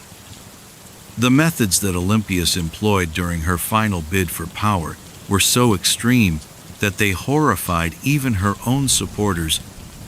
She began by systematically eliminating anyone who might challenge her authority, using the same combination of religious terrorism and political assassination that had served her so well in the past. But now, instead of working through intermediaries and maintaining plausible deniability, she openly embraced her role as an agent of divine vengeance. She claimed that the gods had chosen her to purify Alexander's empire of those who were unworthy to serve his memory. The massacre that Olympias orchestrated in Macedonia in 317 BCE street ends as one of the most brutal episodes in ancient history. When she gained control of the kingdom, she immediately began a systematic purge of anyone she considered a threat or an enemy. She had hundreds of Macedonian nobles executed, often using methods that were designed to maximize terror rather than simply eliminate opposition. Some victims were burned alive in religious ceremonies. Others were fed to wild animals in spectacles that combined execution with entertainment. She forced families to watch as their loved ones were tortured to death, then had the survivors killed to prevent them from seeking revenge. The religious justifications that Olympias provided for these atrocities revealed the complete corruption of her spiritual beliefs. She claimed that each execution was a sacrifice to the gods, necessary to ensure Alexander's continued divine favor for his empire. She portrayed herself as a high priestess carrying out sacred duties rather than a tyrant satisfying personal vendettas. This religious theater was not just propaganda for public consumption. Olympias appears to have genuinely believed that her crimes were acts of divine service. She had become so consumed by her own mythology that she could no longer distinguish between her personal desires and divine will. The psychological deterioration that Olympias displayed during her final years suggests that decades of manipulation, murder, and religious extremism had taken a severe toll on her mental stability. Witnesses described her as increasingly paranoid, seeing enemies and conspiracies everywhere. She would fly into murderous rages over minor slights or perceived disrespect, ordering executions for offenses as trivial as failing to bow deeply enough in her presence. The woman who had once been a master of subtle political manipulation had become a crude tyrant who relied on terror and violence because she had lost the ability to inspire loyalty or respect. The economic and social destruction that Olympias's reign brought to Macedonia was as devastating as her political purges. Her constant executions eliminated many of the kingdom's most skilled administrators, merchants, and craftsmen, crippling the economy and disrupting trade networks that had taken generations to build. The climate of fear she created made normal social and economic life impossible, as people were afraid to engage in any activity that might be interpreted as suspicious or disloyal. The kingdom that had once been the center of a world empire began to collapse under the weight of her paranoid tyranny. The international isolation that resulted from Olympias's extreme methods ultimately sealed her fate.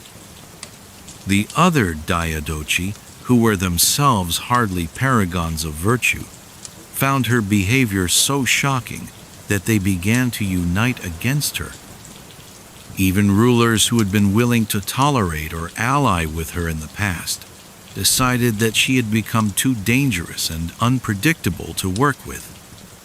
Her reputation for religious fanaticism and indiscriminate violence made her a liability that no rational political leader could afford to support.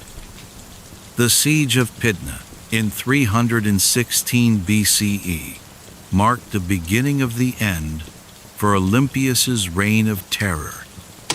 Trapped in the fortress city by the forces of Cassander, one of Alexander's former generals, she found herself in the same position as the countless victims she had besieged and starved over the years. But even facing certain defeat, Olympias refused to show any remorse for her crimes or any willingness to negotiate. She continued to claim divine protection and to threaten her enemies with supernatural vengeance, demonstrating that her grip on reality had become completely tenuous. The final confrontation between Olympias and her enemies revealed both her continued capacity for manipulation and the ultimate limits of her power.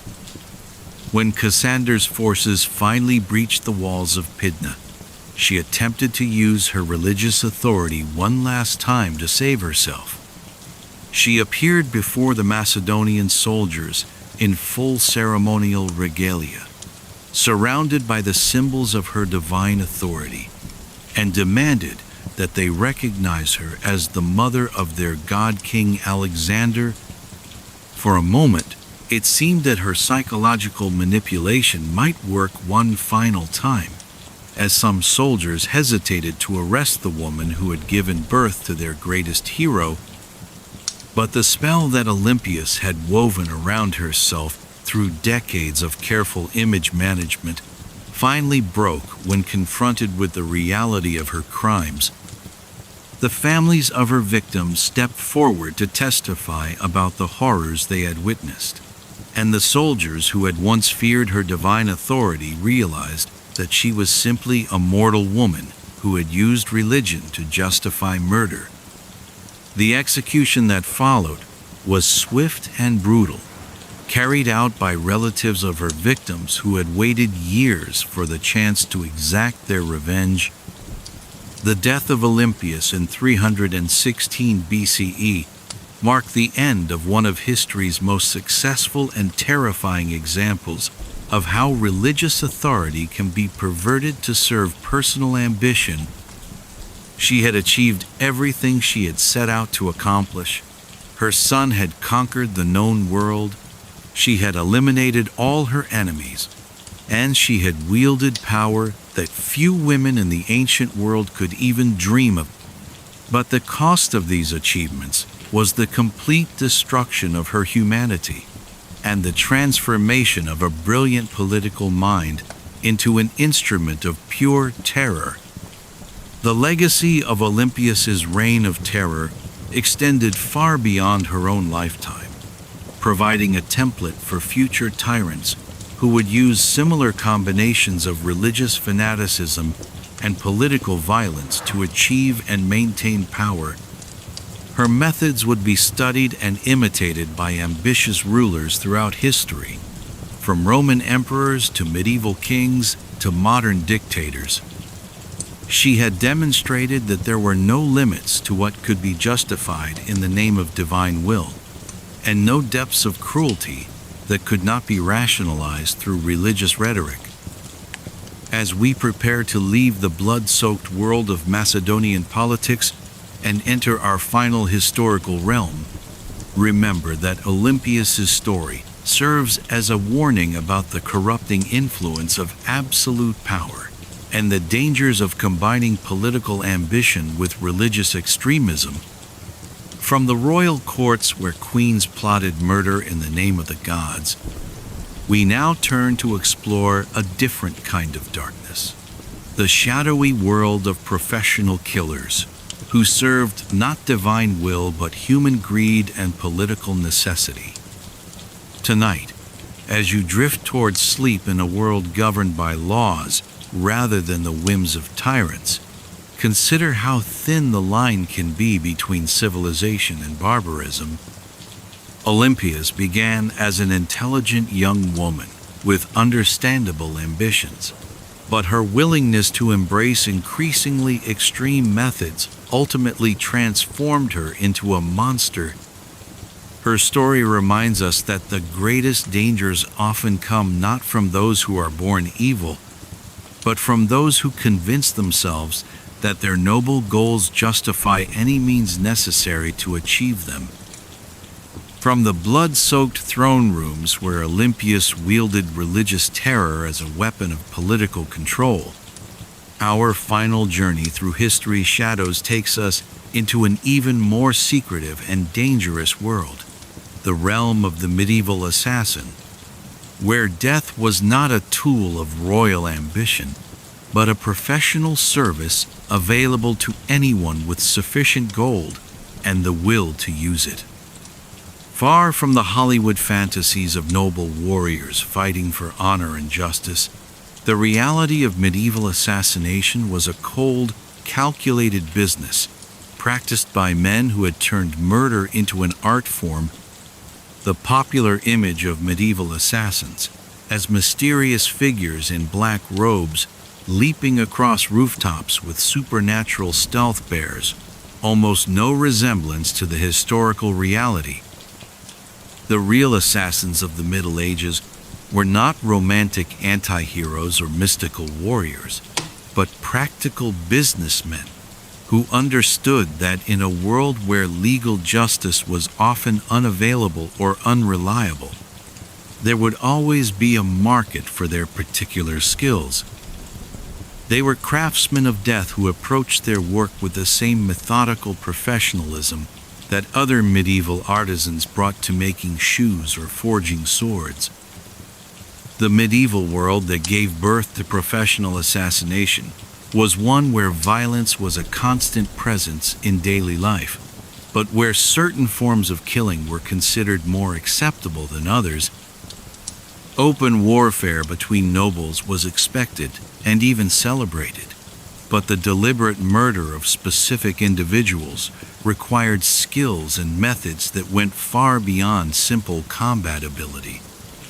The assassin filled a unique niche in medieval society, as he was the specialist who could eliminate problems that could not be solved through conventional warfare or legal proceedings. The origins of organized assassination can be traced to the political chaos that characterized much of medieval Europe, where weak central governments and competing power centers created endless opportunities for conflict. Kings, nobles, merchants, and church officials all found themselves facing enemies who could not be defeated through normal means. A rival who was too well protected to be challenged in open combat, too politically connected to be prosecuted in court, or too dangerous to be left alive, might require the services of someone willing to kill for money. The assassin emerged as the solution to these otherwise unsolvable problems. The transformation of murder from a crime of passion into a professional service required the development of new skills, tools, and organizational structures Medieval assassins had to master not just the techniques of killing, but also the arts of disguise, infiltration, and escape. They needed to understand the social customs and political relationships of the communities where they operated, and they had to develop networks of contacts who could provide information, equipment, and safe passage.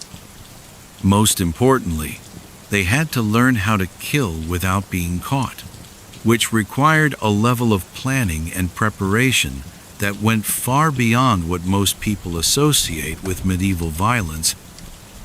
The clientele for assassination services was far more diverse than most people realize.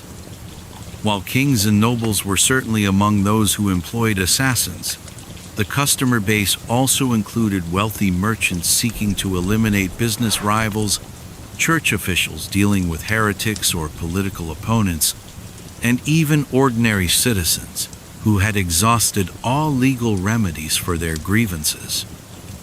The democratization of murder through professional assassination meant that anyone with sufficient resources could potentially eliminate their enemies, regardless of their own social status or political connections.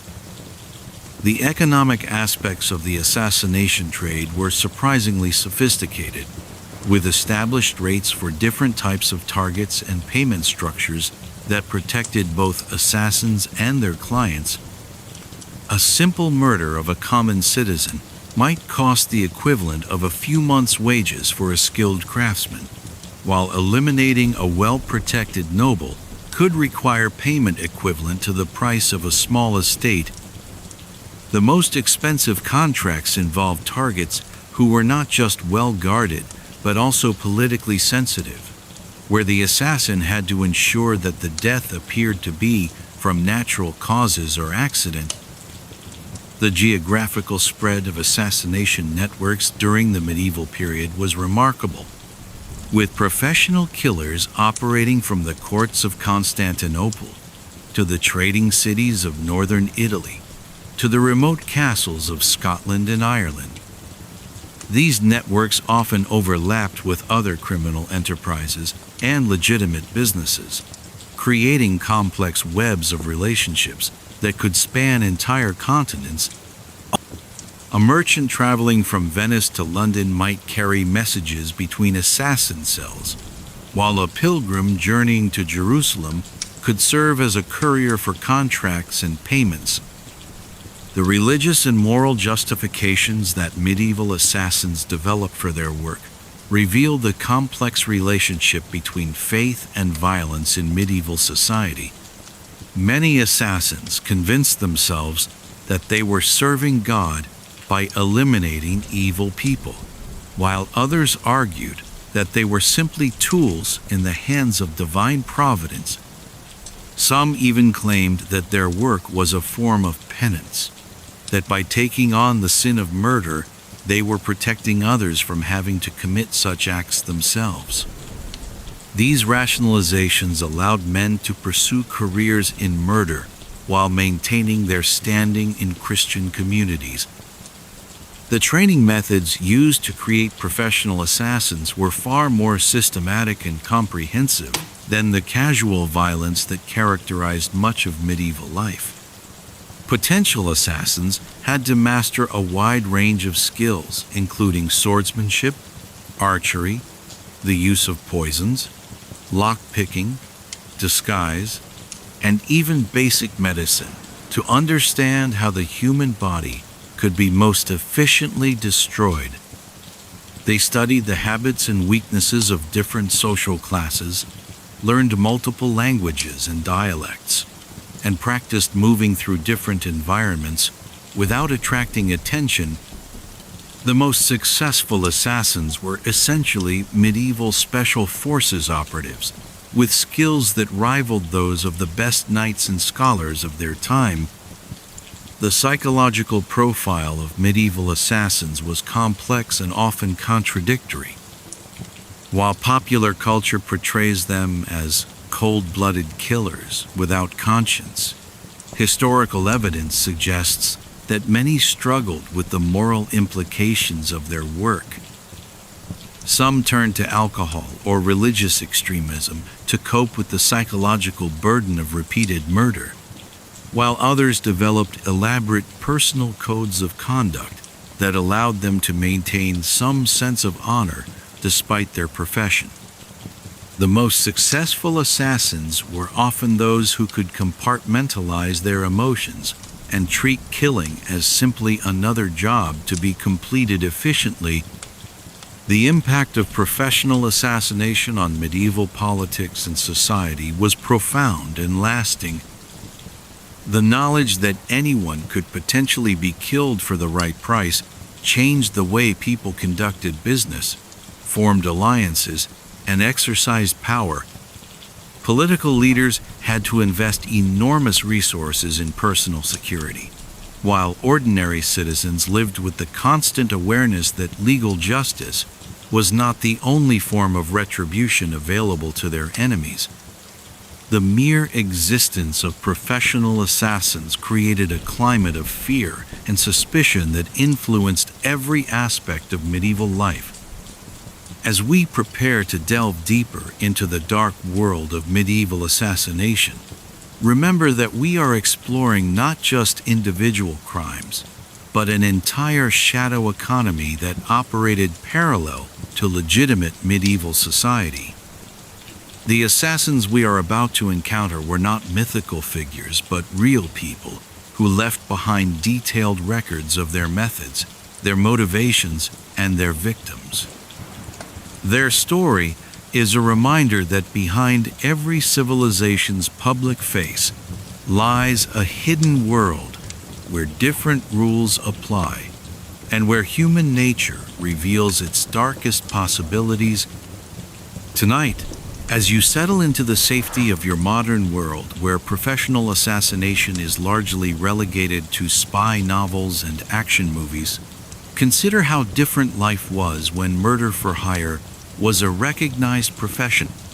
The medieval assassins we are about to study represent a chapter in human history that most people prefer to forget, but their legacy continues to influence our understanding of power, justice, and the price that some are willing to pay to eliminate their enemies.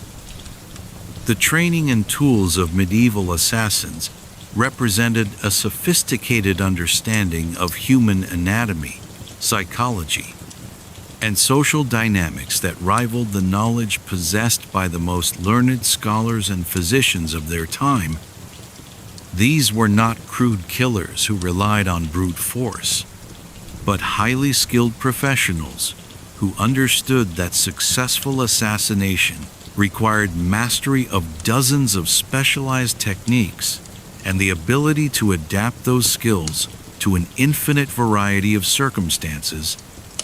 The apprenticeship system that produced medieval assassins was as rigorous and comprehensive as any other medieval craft guild, though obviously conducted in far greater secrecy.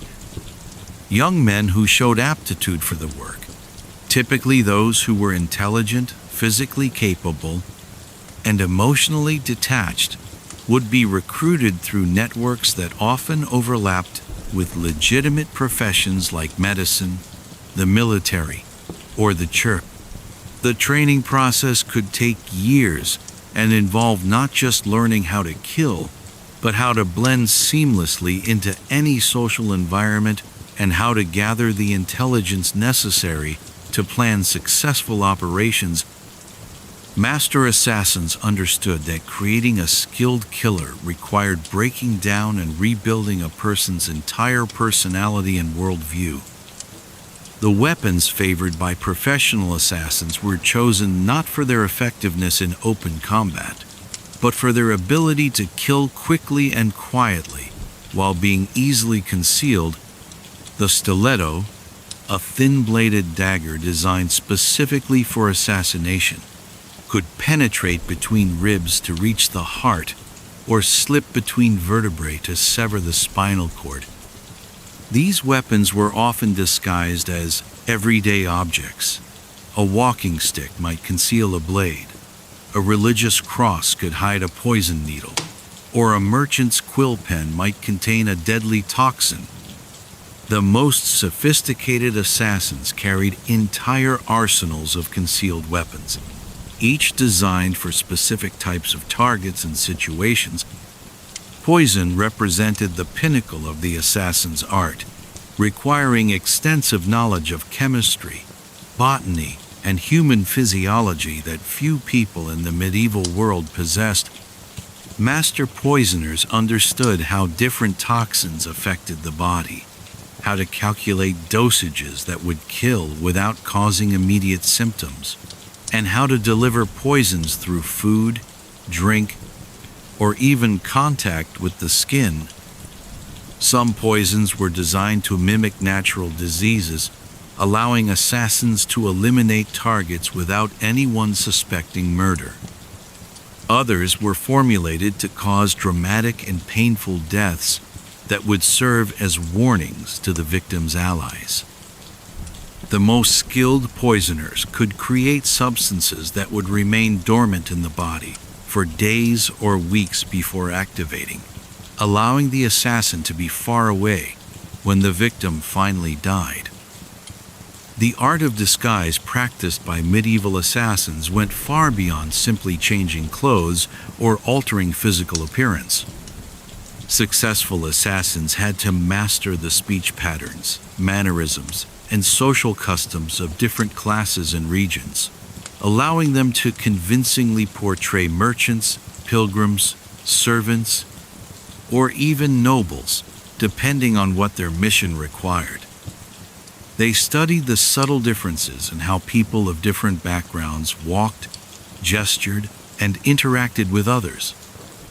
The most accomplished assassins could maintain false identities for months at a time, building relationships and establishing credibility that would eventually provide access to their targets.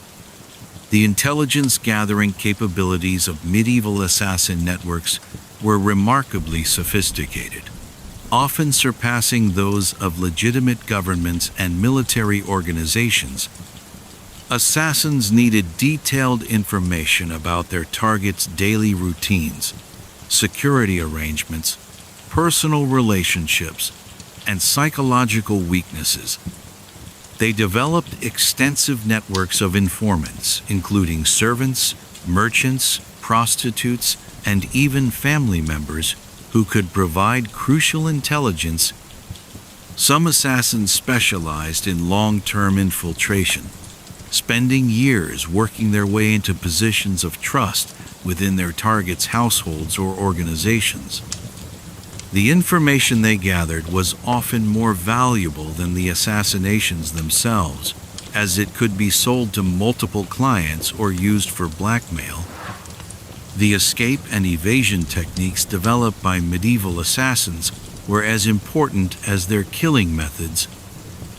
A successful assassination was worthless if the assassin was captured and tortured into revealing his employers. Master assassins planned multiple escape routes for every operation, established safe houses and false identities throughout their operating areas, and developed techniques for quickly altering their appearance and behavior to avoid pursuit. Some maintained legitimate businesses or professions that provided cover for their activities and explanations for their travels. The most successful assassins were those who could disappear completely after completing a contract, leaving no trace of their involvement. The psychological manipulation techniques employed by assassins were often more important than their physical skills. Many successful assassinations were accomplished not through violence, but through convincing targets to take actions that would result in their own deaths. Assassins learned to identify and exploit their targets' fears, desires, and weaknesses, manipulating them into making fatal mistakes. A skilled assassin might convince a target to travel to a dangerous location, consume poisoned food or drink, or trust the wrong person at a crucial moment. These psychological operations required deep understanding of human nature and the ability to maintain complex deceptions over extended periods. The medical knowledge possessed by professional assassins was often superior to that of trained physicians.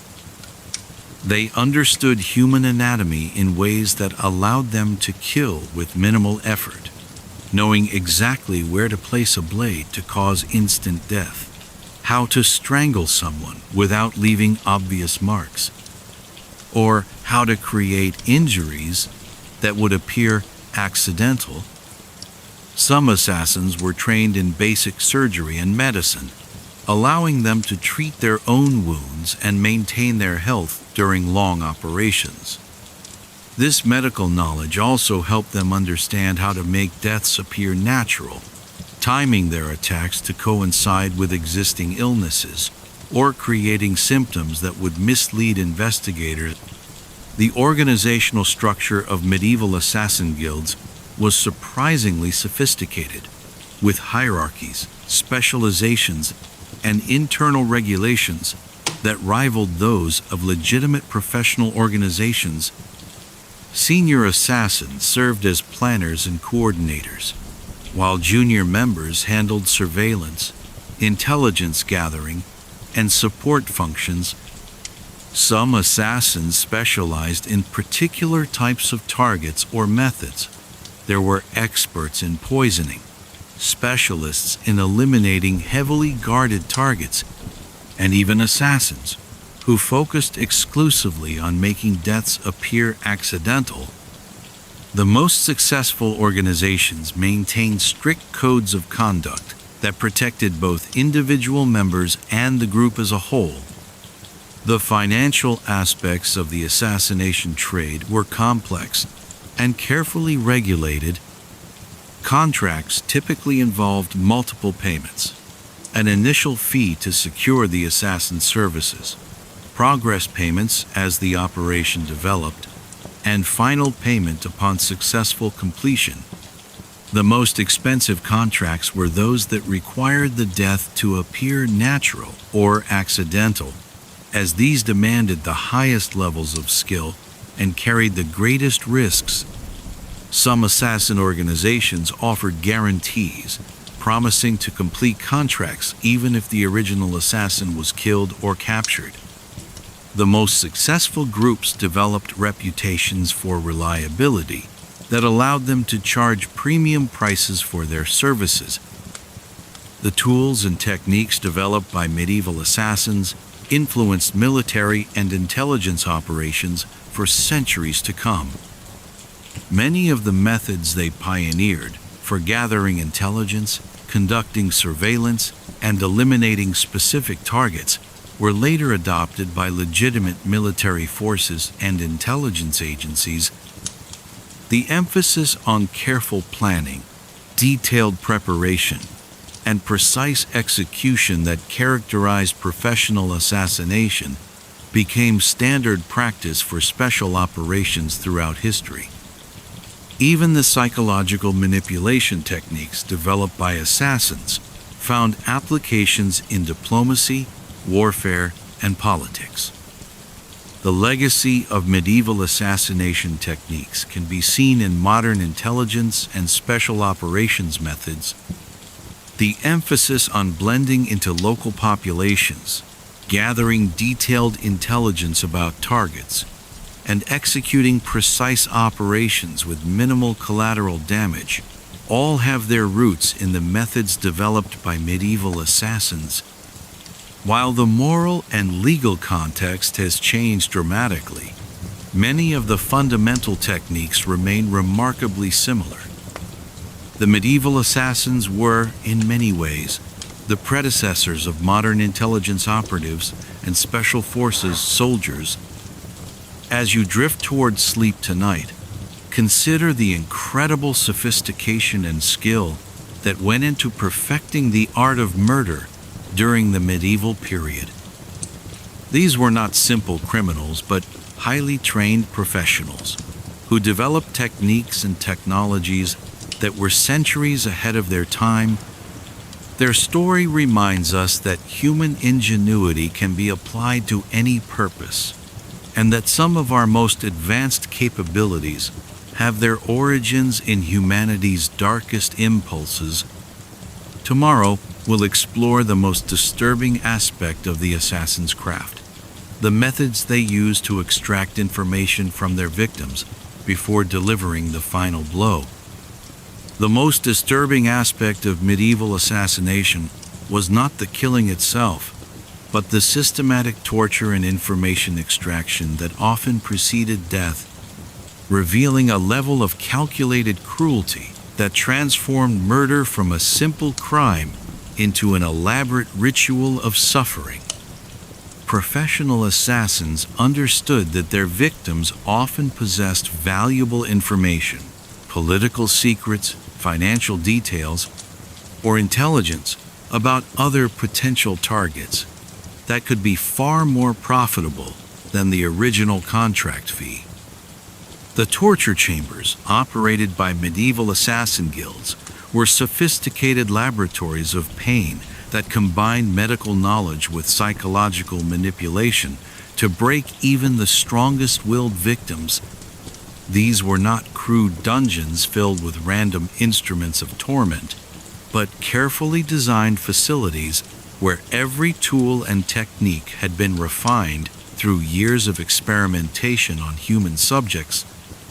Master torturers understood that the goal was not simply to cause pain, but to systematically destroy a person's will to resist, while keeping them conscious and coherent enough to provide useful information.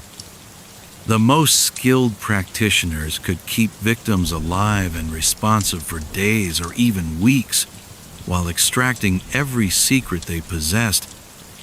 The psychological techniques employed by medieval interrogators were often more effective than physical torture. They understood that breaking a person's mind was more reliable than breaking their body, and they developed elaborate methods for exploiting their victims' deepest fears and emotional vulnerabilities. Some assassins specialized in gathering detailed intelligence about their targets' families, friends, and loved ones, then using threats against these innocent people to compel cooperation. Others focused on identifying and exploiting religious beliefs, personal shames, or psychological traumas that could be used to shatter their victims' mental defenses. The medical knowledge that assassins applied to torture was disturbingly advanced for the medieval period. They understood human anatomy well enough to inflict maximum pain without causing death, and they knew how to treat wounds and injuries to keep victims alive during extended interrogations.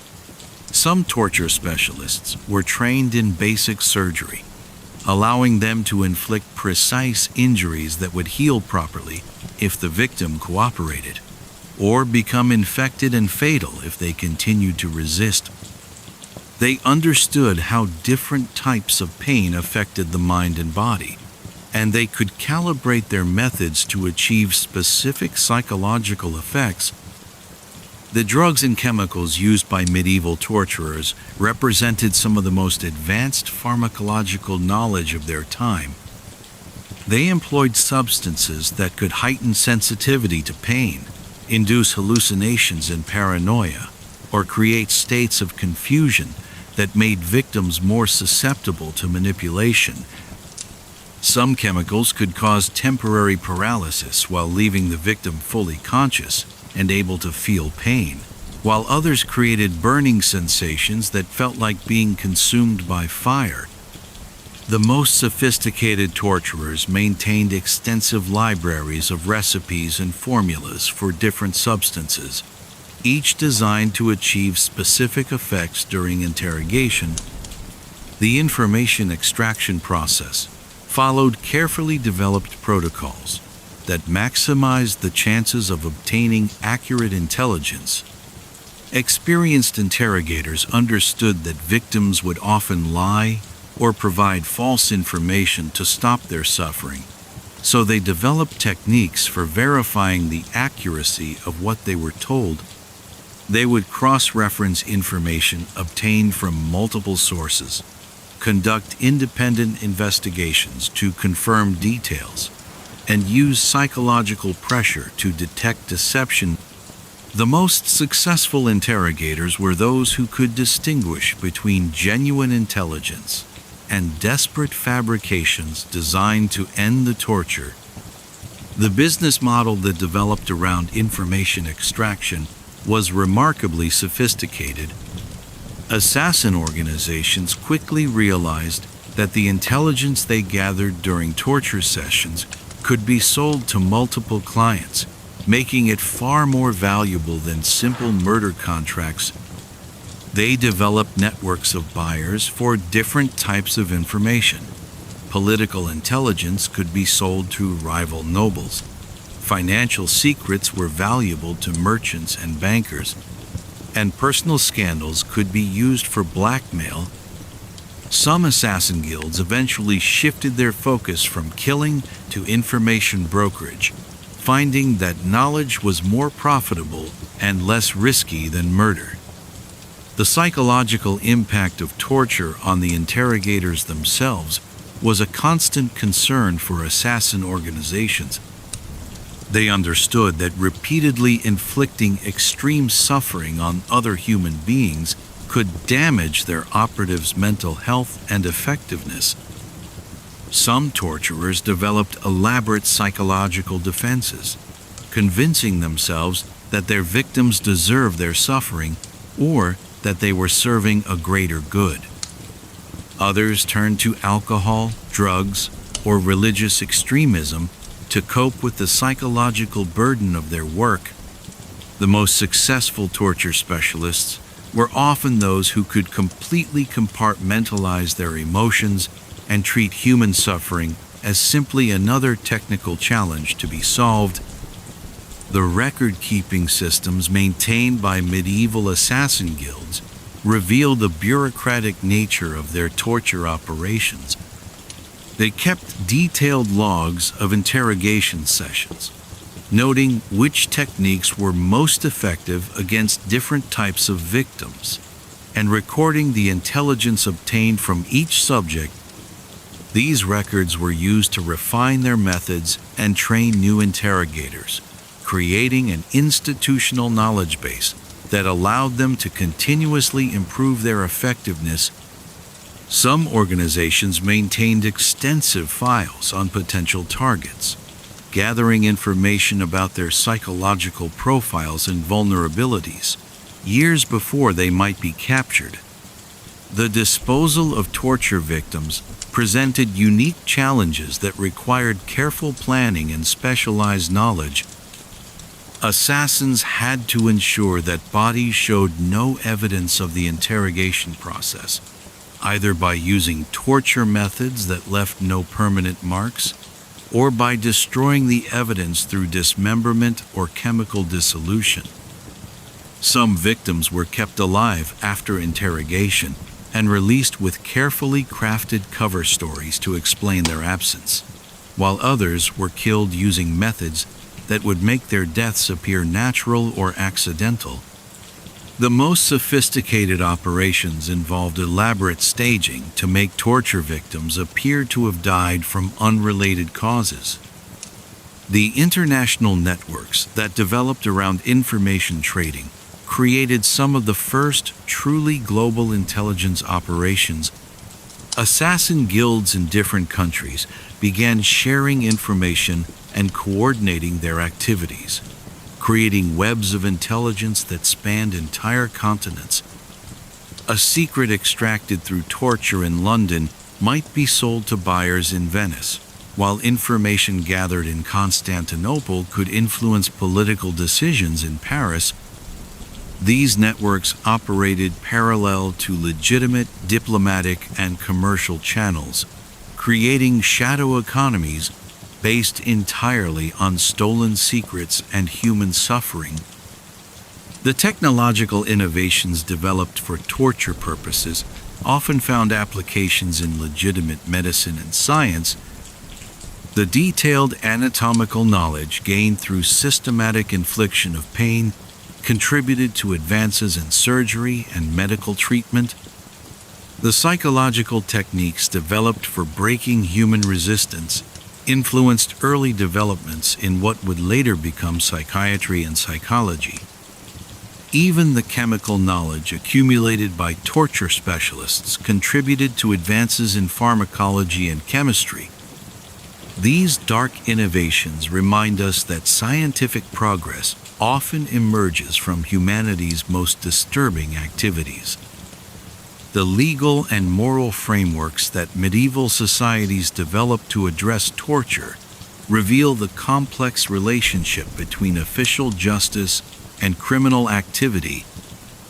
While torture was officially condemned by church and secular authorities, it was also widely used by those same authorities for their own purposes. This hypocrisy created opportunities for assassin guilds to operate with relative impunity, as officials who used torture themselves were reluctant to prosecute others for similar activities. The moral ambiguity surrounding torture made it easier for assassins to recruit operatives and find clients for their services. The psychological profiles of medieval torture specialists reveal disturbing insights into human nature and the capacity for cruelty. While some torturers were clearly sadistic individuals who enjoyed inflicting pain, others were surprisingly normal people who had simply learned to treat human suffering as a professional responsibility. The most effective interrogators were often those who could maintain emotional detachment while systematically destroying other human beings. Their ability to compartmentalize their actions and maintain normal social relationships outside of their work demonstrates the frightening adaptability of human psychology. As you prepare for the final stage of our journey through history's darkest chapters, remember that the capacity for both extreme cruelty and remarkable resilience lies within every human heart. The medieval torturers we have studied were not monsters from another species, but ordinary people who had learned to suppress their natural empathy in service of their professional goals. Their story serves as a warning about how easily civilized human beings can be transformed into instruments of suffering when the right incentives and justifications are provided. From the torture chambers of medieval assassins, we now turn to consider the lasting legacy of these dark arts and the lessons they offer for our modern world. As our journey through the shadows of history draws to its peaceful close, we find ourselves contemplating the dark legacy of medieval assassins and the profound lessons their story offers about human nature, power, and the eternal struggle between civilization and barbarism. The professional killers we have studied were not aberrations or monsters from a distant past, but representatives of capacities that lie dormant within every human society, waiting to emerge when the right conditions of desperation, opportunity, and moral decay converge. The techniques and methods developed by medieval assassins did not disappear with the end of the Middle Ages, but evolved and adapted to serve new masters in every subsequent era. The intelligence-gathering networks they pioneered became the foundation for modern espionage services, while their methods of infiltration and elimination influenced military special operations for centuries to come.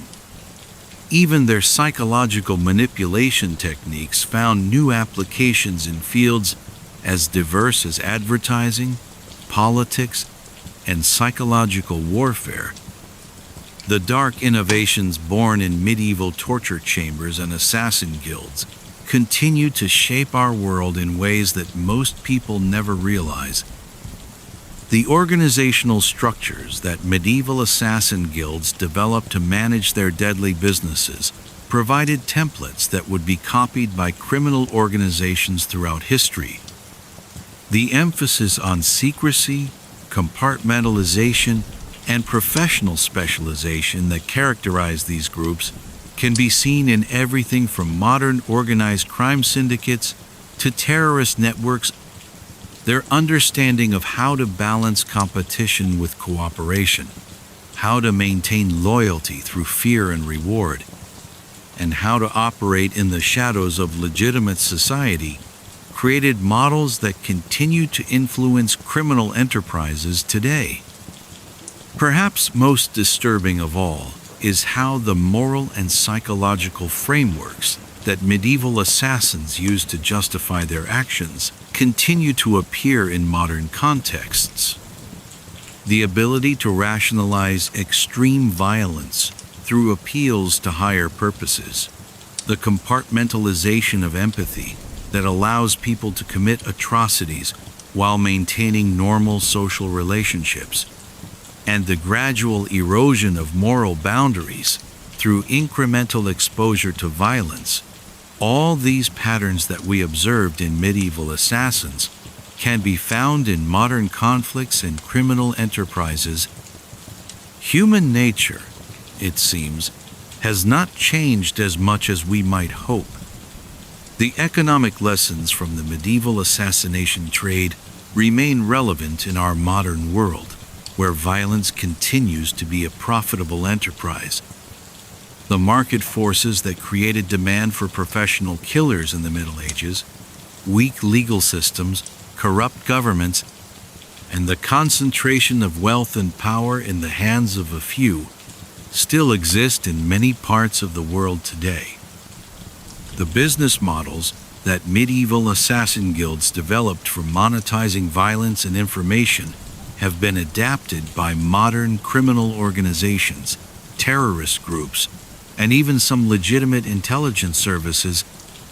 Understanding how these markets operate remains crucial for anyone seeking to combat organized violence.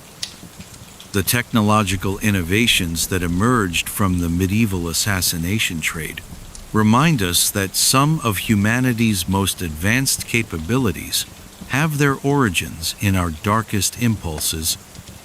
The medical knowledge gained through systematic torture contributed to advances in surgery and anatomy, while the chemical expertise developed for creating poisons laid foundations for modern pharmacology.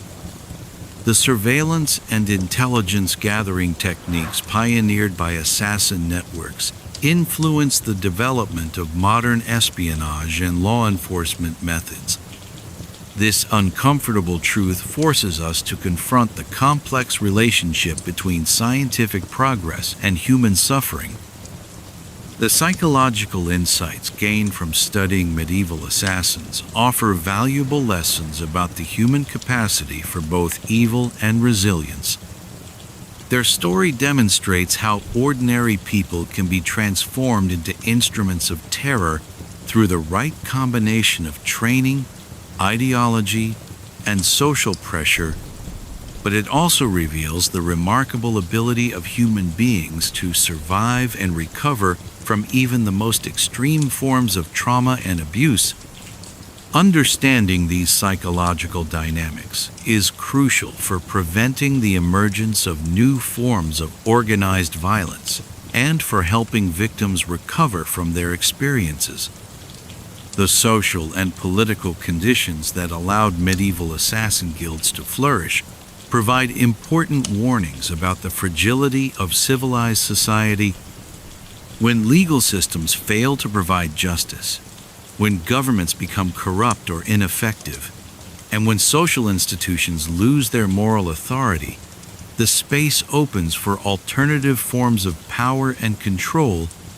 The medieval assassins filled that space with their own brutal version of order, demonstrating how quickly civilized societies can descend into barbarism when their foundations are weakened. Their story serves as a reminder of how precious and fragile our peaceful institutions truly are.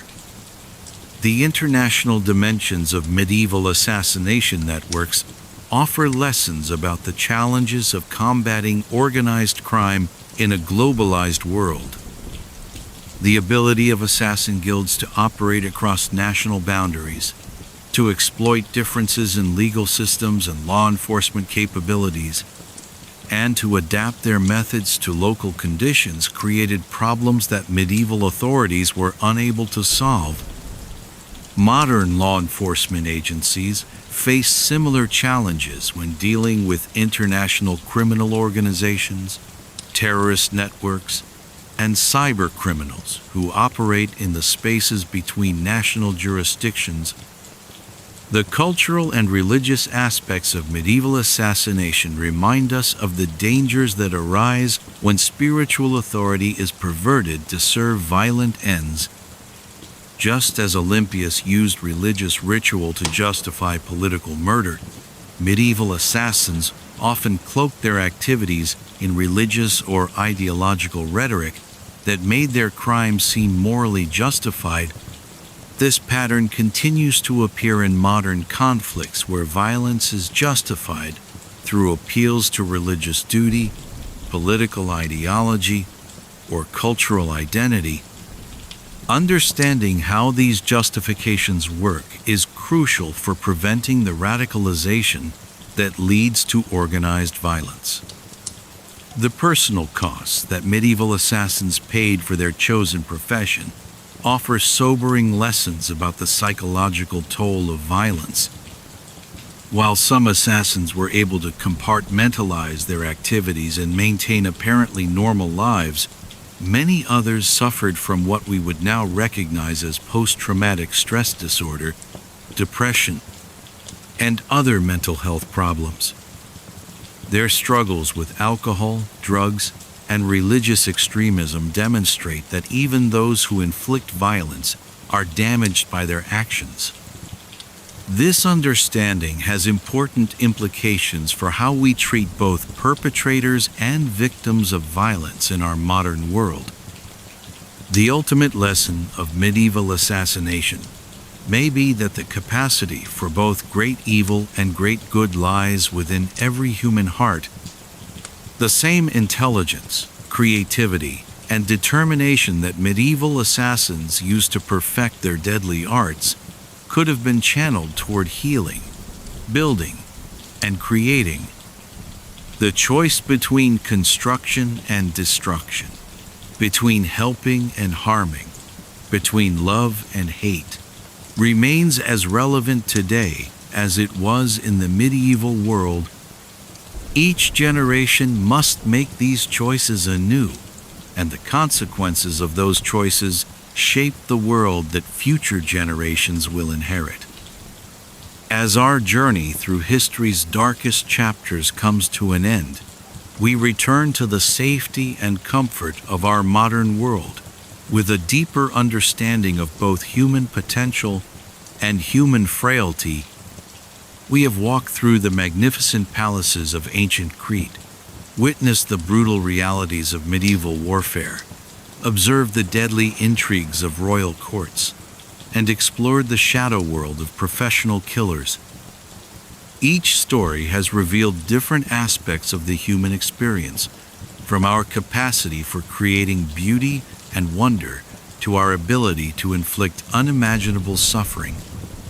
The thread that connects all these historical episodes is the recognition that human beings are capable of both extraordinary achievements and terrible crimes, often simultaneously. The same species that built the sophisticated civilization of Knossos also practiced human sacrifice. The same ingenuity that created magnificent siege engines also devised methods of systematic torture. And the same intelligence that could shape a conqueror like Alexander could also perfect the arts of assassination. We are neither angels nor demons, but complex beings whose choices determine whether we create or destroy, heal or harm, build up or tear down. Tonight, as you drift into peaceful sleep in a world protected by laws and institutions that make the horrors we have studied seem impossible, Remember that the vigilance of good people is the price of civilization. The darkness we have explored together is not safely buried in the past, but remains a constant possibility that each generation must guard against. Yet our journey has also revealed the remarkable resilience of the human spirit and our endless capacity for learning, growing, and choosing a better path. Sleep well, knowing that you are part of a long chain of human experience that stretches back to the very beginning of civilization. The challenges we face today are not so different from those confronted by people throughout history, and the choices we make will determine what kind of world we leave for future generations. May your dreams be filled with the beauty and wonder that human beings are capable of creating, and may you wake tomorrow with renewed appreciation for the precious gift of living in a time and place where peace and justice are possible. Good night.